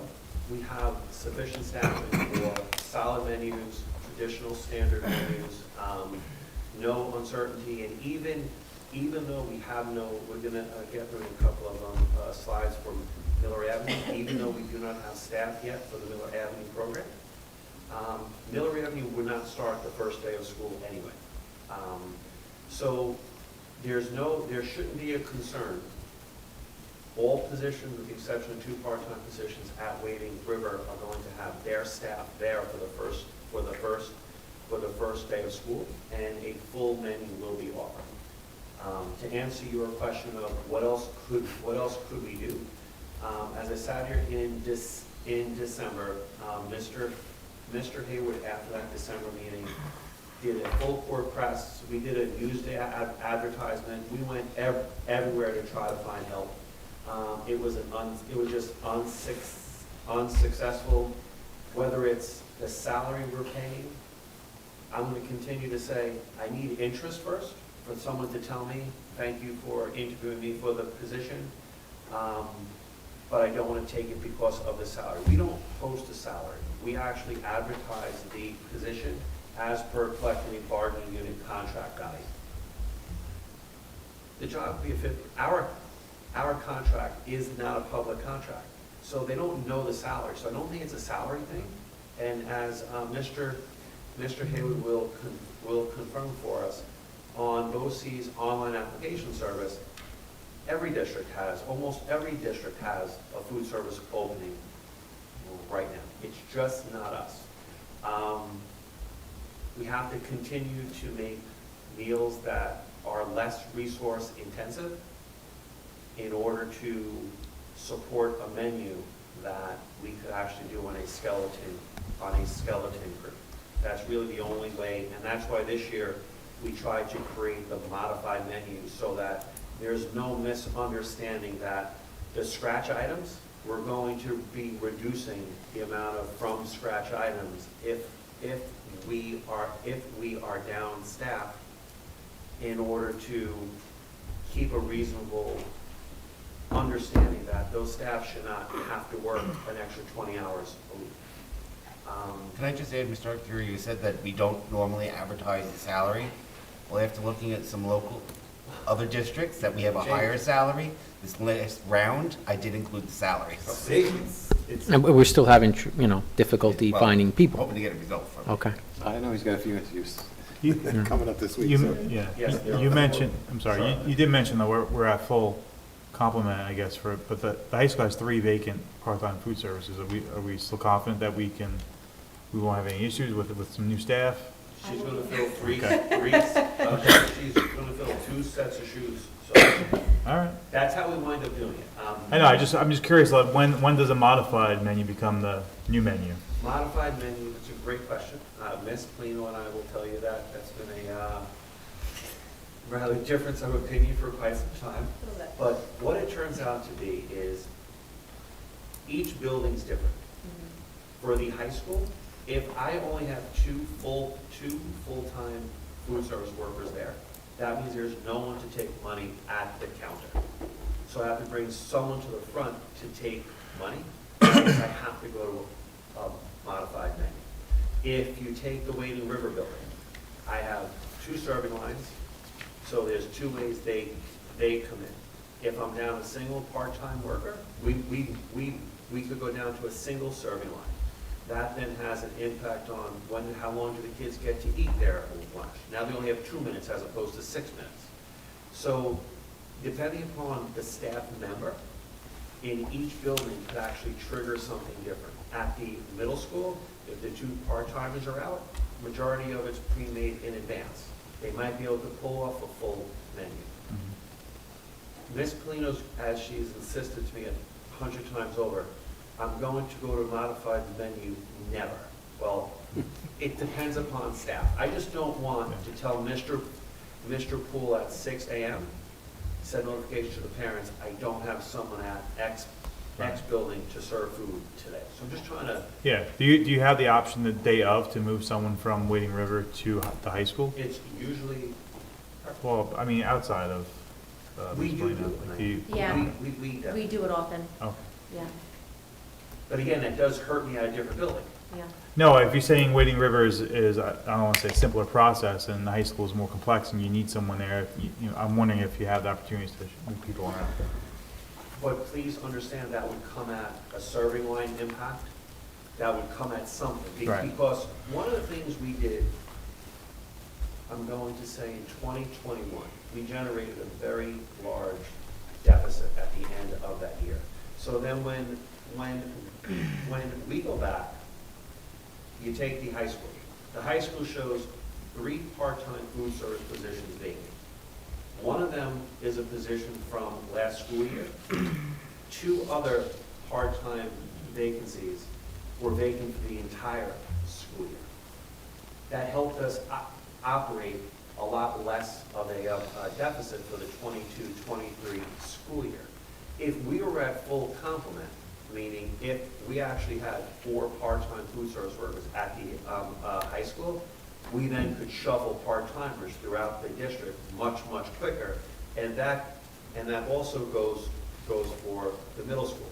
the middle school, that one vacant position was vacant the entire school year. Not by choice, I couldn't get people, but we were able to survive. But if we were at a full complement, then I can almost tell you, we would never see a modified menu, because we could always shuffle staff between the buildings.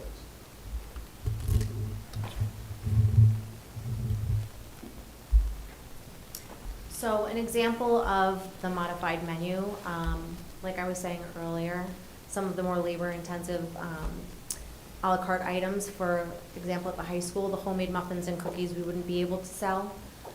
The buffalo wraps, I'm sorry, Mr. Poole, but that's something we might have to pull on that specific day. I used to cook. We would replace it with something more like the burgers. It's a lot easier to prepare that rather than something like the buffalo wrap. The pizza on the Fridays, instead of having 3 options, we would go down to only plain and pepperoni. Caesar salads would be the only salad available instead of the 3 different choices that we currently have. Sandwiches, we would limit to 1 choice per day instead of the 3 or 4 choices we normally have. And instead of offering regular sandwiches and wraps, we would do just sandwiches. That's just an example. Middle school, salads wouldn't be offered, the sandwiches would also be limited, and the wraps would be taken off the menu, it would be only regular sandwiches. Now, Mr. Smith, to your earlier question, any allergy aware, allergy sensitive, any type of a gluten-free, we always, it just would not have 30 of them Right. available for someone to purchase, but we always have them. And the people that work within the kitchen / cafeteria know who those students are, and it's always there. Thank you. Absolutely. Just an example of that. Wading River School, same situation, the salads wouldn't be offered, sandwiches would also be limited to 1 choice, and the pizza, we right now make homemade pizza in all of our buildings, and that pizza would be a ready-to-cook pizza instead of a homemade pizza. Now, a couple of years ago, Mr. Poole and I did a taste test of homemade pizza. I'm really not in the cafeteria all the time. But it was it's I'm going to start being in the cafeteria all the time. But it's a very, very, very big question. Because the question is, as a program runs in the deficit, there's always the laws of diminishing return. When do you cut quality in order to reduce cost? And how much of that would impact participation? So there's always this question. You know, right now we do a lot of scratch. I am of the opinion, my colleagues, they're all taking frozen pizza out, putting it inside the oven serving. They're selling 300 pizzas on the Friday, and they're telling me absolutely crazy. I could actually make 75 cents more per pizza to just get a frozen pizza, cook it. But there's a level of SWR standard, whether it's our field trips, whether it's our co-curricular programs, whether it's our course offerings, it even flows right into the kitchen. And there's a lot of frustration with using anything what I consider heat and eat. You know, it's just the way the food service works. If it checks those boxes, for me, I want to have them inside of the freezer for that worst case scenario that I need to be able to do something. I want to have, at the bare minimum, 3 people call out sick on a Tuesday, and if it's only Miss Fusco inside the kitchen, I know with her 6 arms, she's going to get those heat and eat pizzas inside that oven, and the kid's going to have something to eat, because she found out at 5:30 a.m. 2 people called out sick. So is it going to be a change in quality? It's going to be a change in quality. There is no question. But we have to balance changing quality to, I'm sorry, it's 6 a.m., it's Mr. Poole, and I have no one in the kitchen. You now need to make something for your child. I'm trying to avoid that.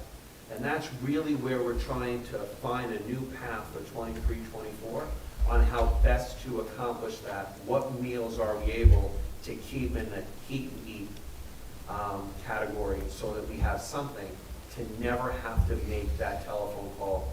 The only phone call is, you had listed on your menu buffalo chicken wrap, today you did a heat and eat pizza, why did you do that?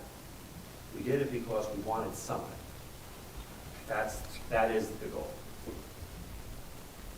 So this menu, for instance, Yep. not to pick on Oh, sorry. maybe an error, but you still have salads on the Fridays, is that? Fault the person that created the modified menu. Well, okay. So, for example, for Wading River, that is a very small portion. It's basically their side vegetable for the Okay. day. So it is a little bit different than having the regular size portions available. And we do that every single Friday. So basically, like the chopped salad, she'll take all the fresh vegetables that she has and she'll chop them and she'll mix them together with Italian dressing. Okay. And that'll be what Gotcha. that is. So. You know, I went on the Philly trip, Glenn. I went on the Philly trip a couple years ago, and Mr. Parinello was behind the serving line doing it. So, you know, I don't know if you've reached out to him for that. I have a request specifically from the cook that if Mr. Parnell comes in the kitchen, she goes out the back door and I'll take her 10 times over, Mr. Parnell in the kitchen. He has his own apron.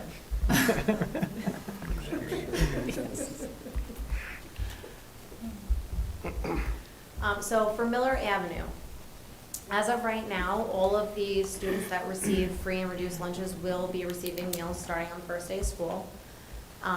Obviously, as you know, the Miller Avenue program is a satellite program. Everything is done out of the middle school kitchen. There is no kitchen at the Miller Avenue school.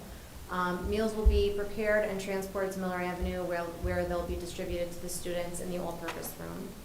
Right now, the Miller Avenue staff is completely vacant. We have no full-time cook, no full-time food service worker, and no part-time food service worker. Until a cook and/or a full-time or part-time food service worker is hired, the pre-order cold lunch program cannot begin.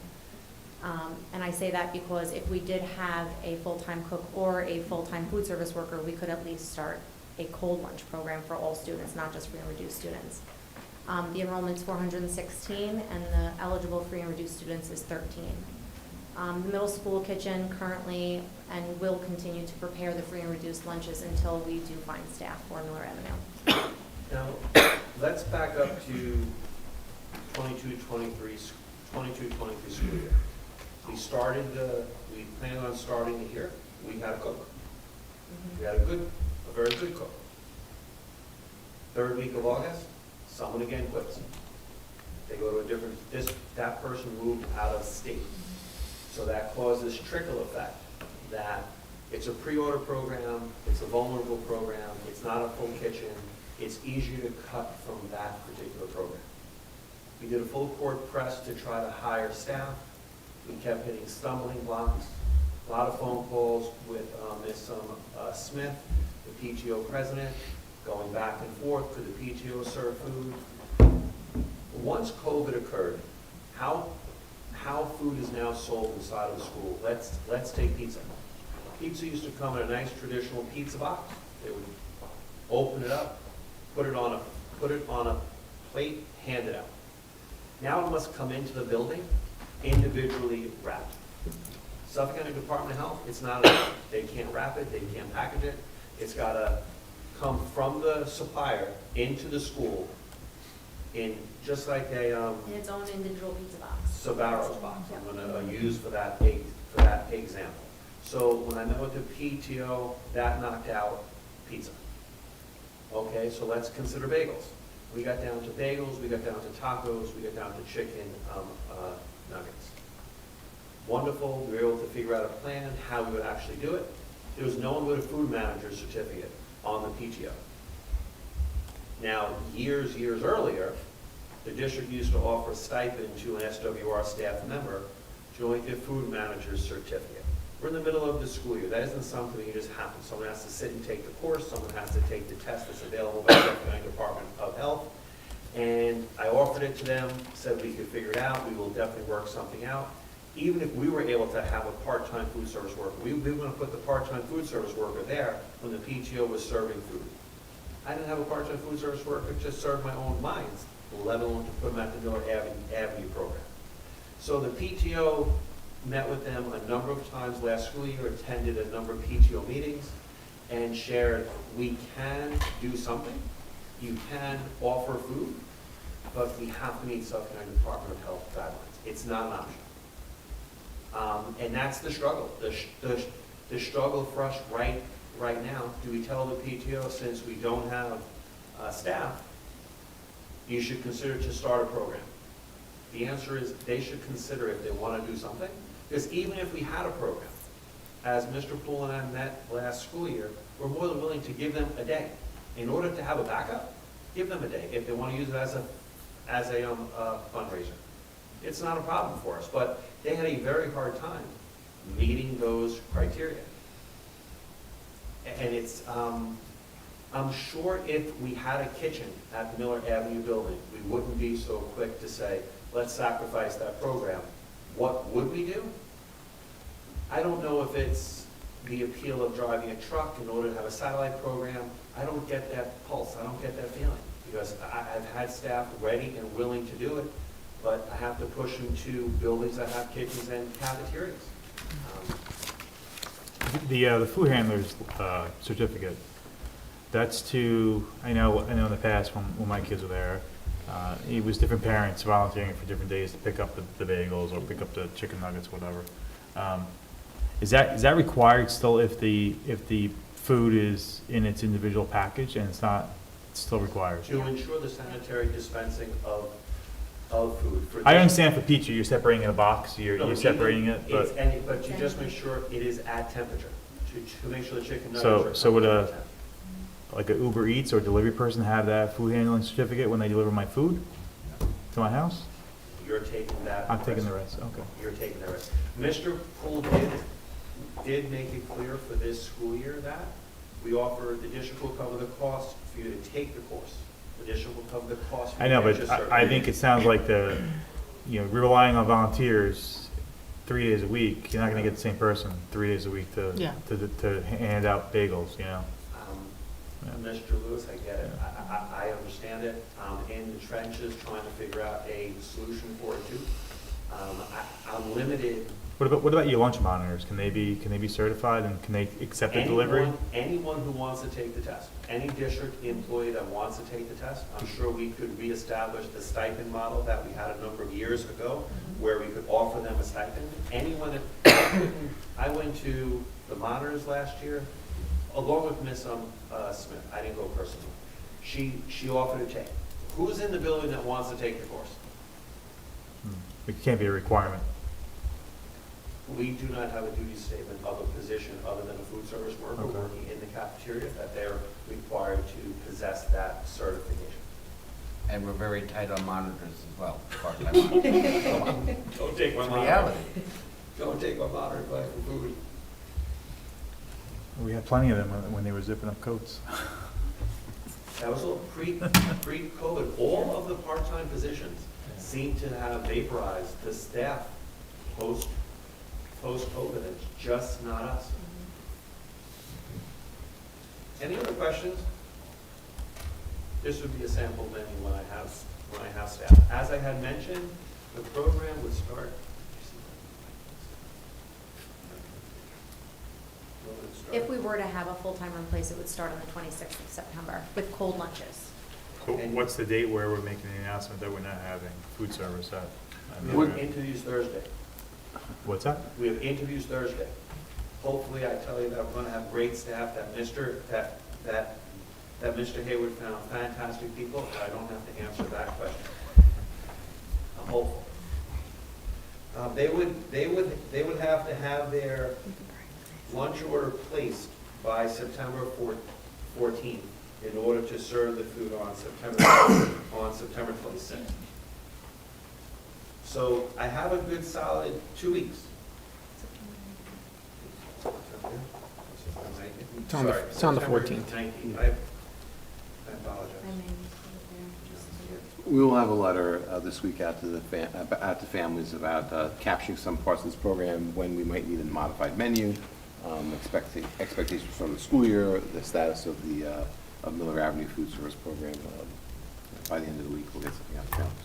Okay, that's great. Okay. Yeah, maybe just a future discussion, if we have another challenging year with staff, do we look to shift, again, I know the quality here is amazing, but do we go to shift more of a heat and eat, so the kids have something with reduced staff?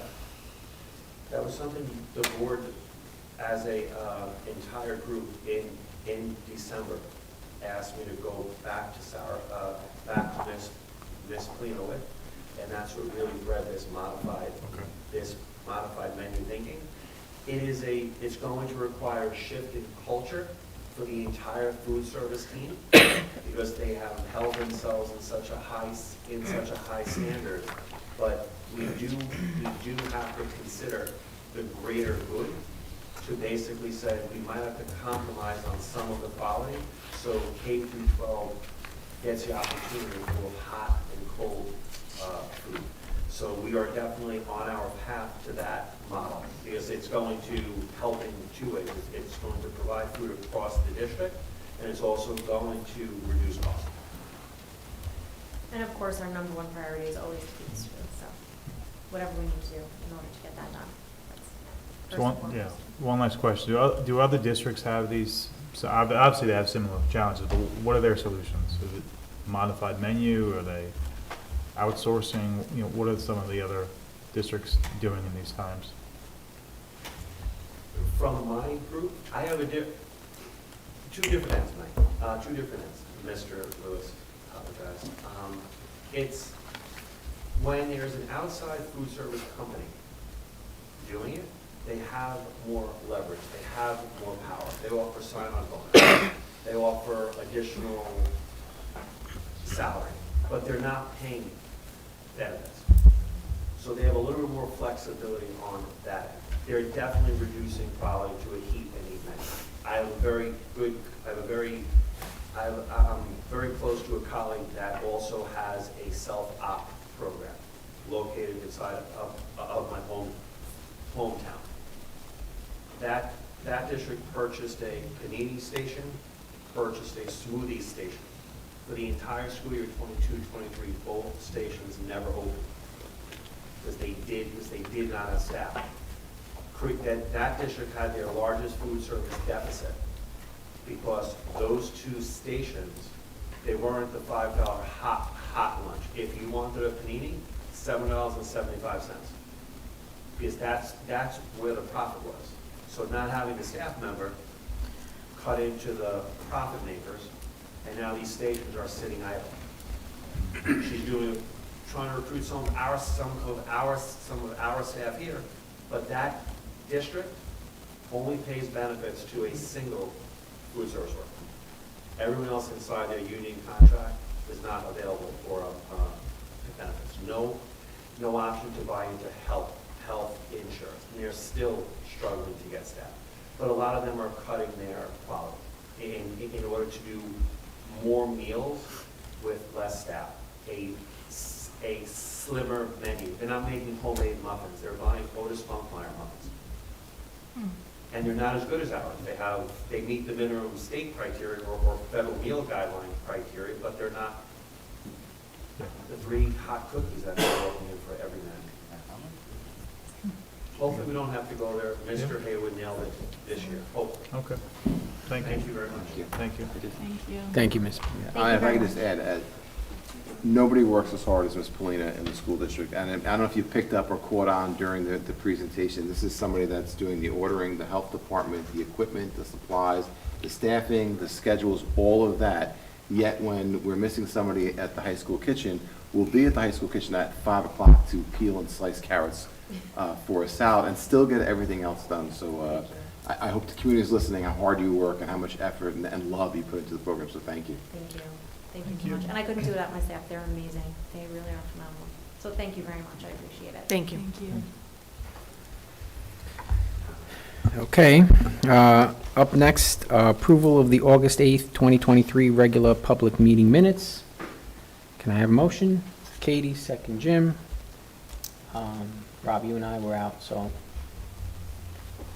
can I have a vote? 0. You could just Yeah, the abstain. abstain. 2 abstentions. Okay.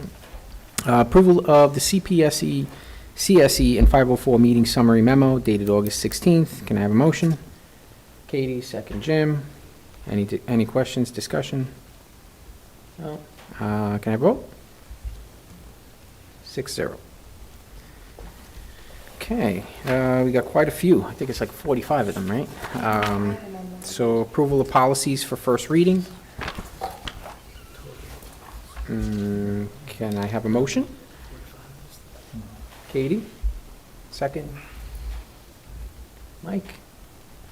Any questions, discussions? You gonna read any of them? I do, Okay. I have a memo. Okay, you got them all? All right. It's a long one. Okay. The Shoreham-Wading River Administration meets monthly to review policies in the sequence of the NISBA policy manual development plan. After a board policy committee meeting, the recommendations for the following policies would be for an approval for first reading.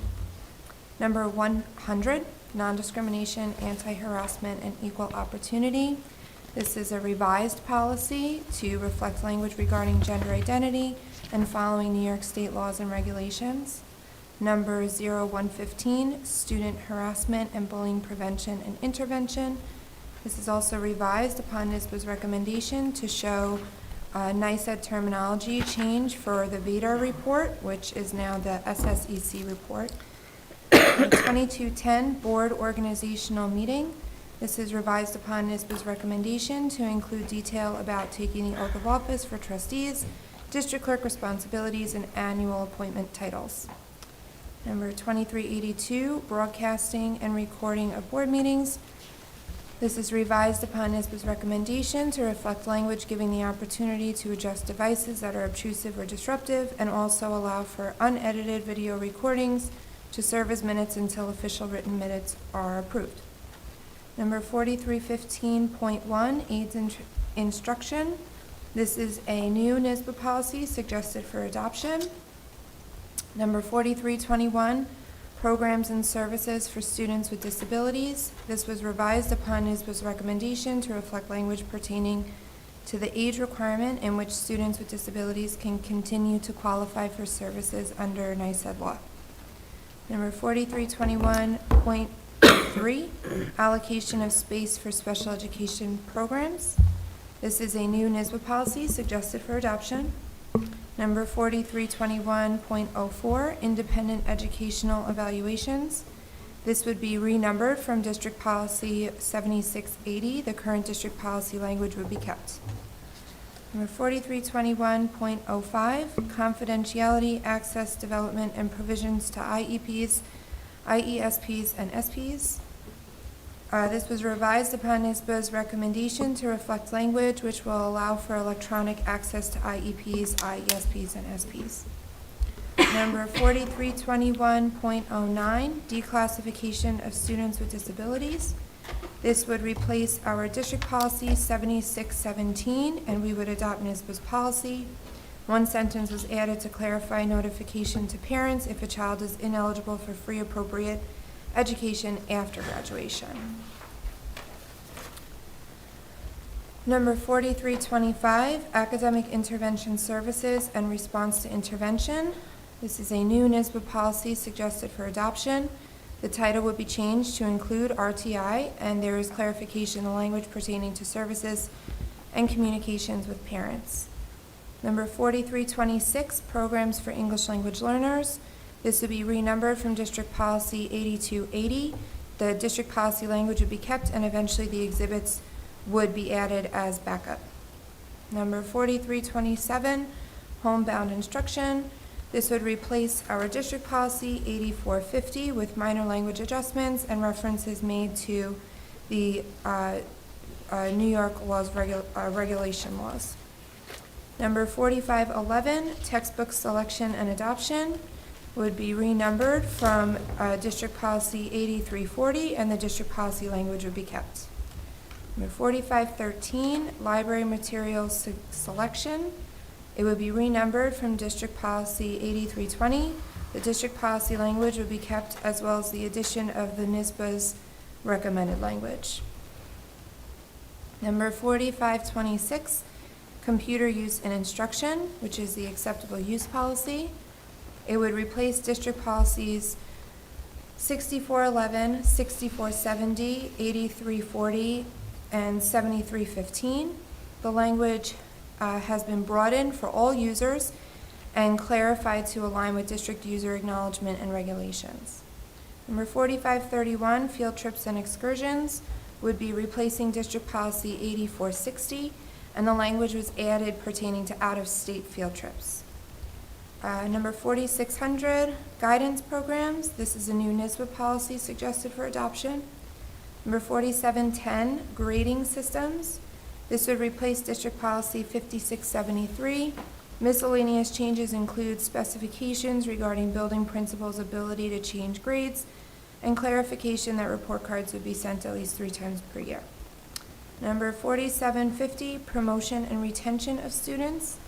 This would replace district policy 7210. We would adopt NYSBA's language with the addition of the MTSS, removal of promotion and retention description by grade level, and addition of current district policy language pertaining to promotion and placement, testing program, alternative testing procedures, and reporting to parents. Number 4765, online distance and remote learning. This would replace our district policy 7141, and we would combine NYSBA's language regarding attendance and behavioral expectations and current policy language related to remote learning guidelines. Number 4770, graduation requirements, would be replacing district policy 7220, and we would add current district policy language regarding accelerated programs. Number 4772 and 4772R is graduation ceremonies and the regulation. The new NYSBA policy language is suggested for adoption with clarification of building principal as the lead person regarding graduation ceremonies and optional language accepted for students earning the CDOS or an SACC. Number 4773, diploma and credential options for students with disabilities, would replace our district policy 7222 and clarify language regarding, we'll be clarifying language regarding students' continued rights to educational services. Number 4810, teaching about controversial issues. This would replace district policy 8331, and we would adopt NYSBA's language. Number 4850, animals in the schools, would replace district policy 8281. However, we would keep the district language regarding the study and care of live animals. Number 5420 and 5420R is health student services and the regulation, would replace district policies 1338, 7510, 11, 12, 13, 14, and 15, and 7520. We would adopt all of NYSBA's language, and in addition, an additional sentence was included to require documentation needed for over-the-counter medications. Number 9000, personnel goals, would replace district policy 6210. We would adopt NYSBA's language. Number 9120.1, conflict of interest. This is a new NYSBA policy suggested for adoption. We remove the paragraph pertaining to purchasing property services or insurance. Number 9130, allegations, allegations of fraud. We would be renumbering this policy from district policy 5571 and keep district policy language. Number 9130.1, employment of relatives of board members. We would be renumbering from district policy 6217 and keep the district policy language. Number 9140.1 and 9140.1R, staff complaints and grievances, would replace district policy 6122, and we would adopt NYSBA's policy language. Number 9150, student-staff relations and fraternization, would be renumbered from district policies 6180 and 6480. The district policy language would be kept, and the policies would be combined into one policy. Number 9170, meals and refreshments, would be replacing district policy 5323. We would adopt NYSBA's language and keep the district policy language validating expenses paid for meals at board-related events and reference of the federal per diem meal rate. Number 9240, recruiting and hiring, would replace district policy 6211, 6212, and 6561. We would adopt NYSBA's language pertaining to certification and notification to parents of teachers' qualifications. Number 9260, conditional appointment and emergency conditional appointment, student safety, would replace district policy 6310, and we would adopt NYSBA's policy language. Number 9261, safety of students, fingerprinting clearance of new hires, would be renumbered from district policy 6170, and we would keep the district policy language. Number 9270, temporary personnel, would be renumbered from district policy 6220, and we would keep the district policy language. And 9310, health examinations, would be renumbered from 6140 and keep the district policy language. The following district policies are recommended to be, abolished for the following reasons. Either they're not required, not applicable to district practice, redundant concept or language to other adoptable policies, or not practical to enforce. District policies 3120, relations with municipal governments, 3250, school community associations, 4220, abolishing an administrative position, 6216, professional staff separation, 6320, supplementary school personnel, and 6561, employment of retired persons. Wow. Thank you. Thank you, Ms. Mahoney, for reading that. So I have a motion by Katie, second by Megan. Any discussions or questions? I mean, I don't know what the rest of the board feels, but to me, to have all those policies in one meeting is a Sounds like a lot. little excessive. And to expect the board to read all those policies and make a decision on a first reading, to me, is not acceptable. And moving forward, I think it should be changed. Okay. I mean, it reflects, the rest of the board has the easy job, right? This reflects the work of the policy committee. Why you say that? Because you're reviewing it. We are sitting in a meeting that is hours and hours long to go through this. So it just feels a little frustrating to hear that kind of comment. I mean, we as a board, it's one of our like main. I get it's one of our charges, I get that, but there's 40, I think, however. Can you imagine how long the administration worked and we worked I get that. on the policy committee I get that. to do But this? I'm not saying that they didn't do a lot of work, I'm not saying that. It's just a lot to do in one meeting, that's all. With 4 other presentations that we had to go through. Mhm. All great, obviously, but, it's a lot to do, that's all. I No, think it's believe me, excessive. we know. Megan and I know, Tom knows. Why don't we circle back in policy and take a look at the time? Just- Well, I don't know if it's a policy discussion. Obviously, you guys are putting time, and it's the time that the rest of us has to put in, because, I mean, we all take this volunteer position seriously, and to approve policies that we're not reviewing, I mean, I'm sure we all want to take time to read them. Yeah, no, and I think Yeah. Katie's point is we are Yeah. reviewing them, so I hear what you're saying. No, yeah, you guys are. I'm Yeah. saying like the rest, the 3, 5, 4 of us who aren't in policy. Well, how about we do this then? How about we just, instead of finishing, we can extend the length of time that it takes to revamp our policy. I mean, administration has to put a lot of time in to do this too, so the initial review for recommendations. So I don't want to,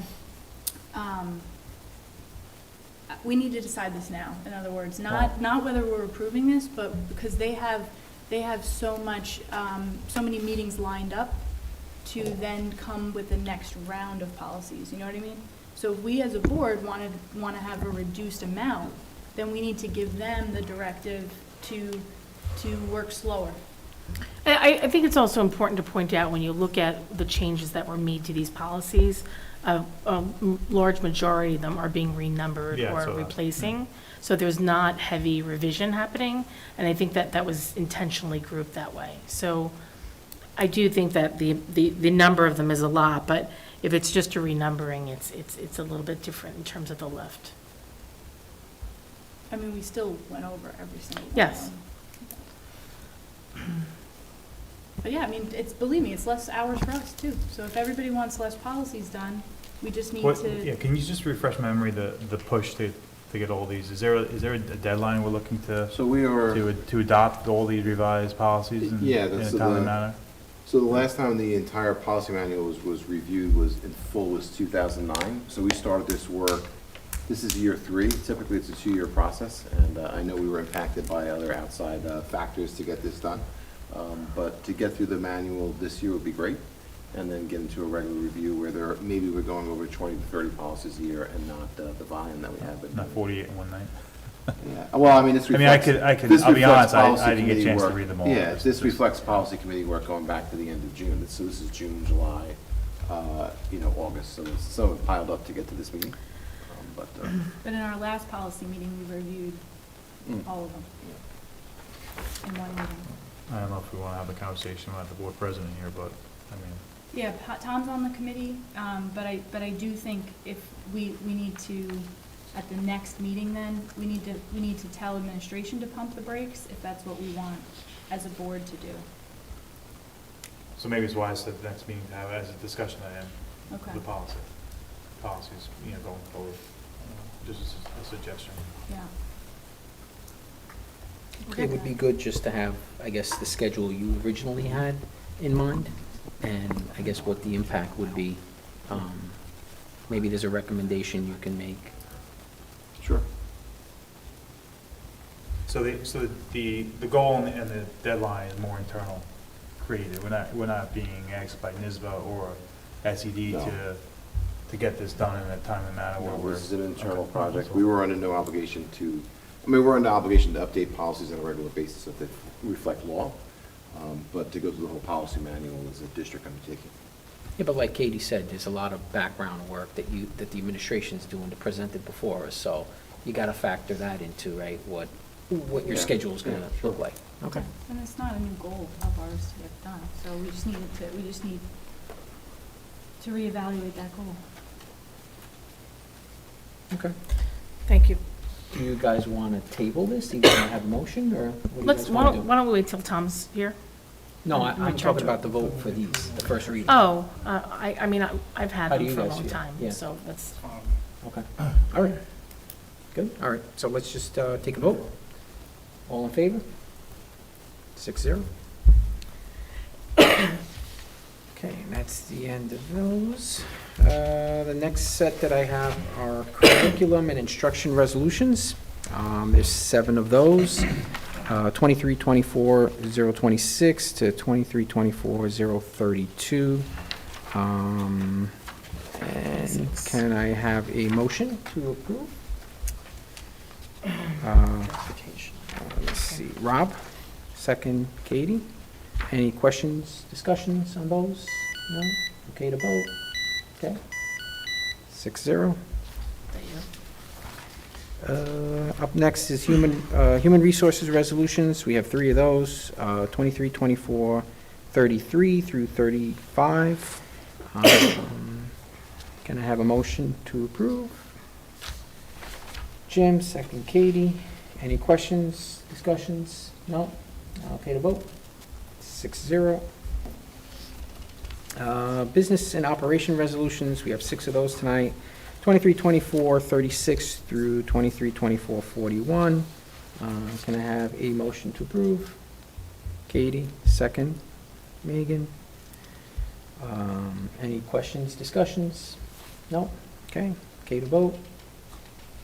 6-0. And then we get to personnel. Can I have a motion to approve personnel? Katie, second Rob. Any questions or discussions on personnel? None? Okay, okay to vote? 6-0. Okay. Any communications? No. Okay.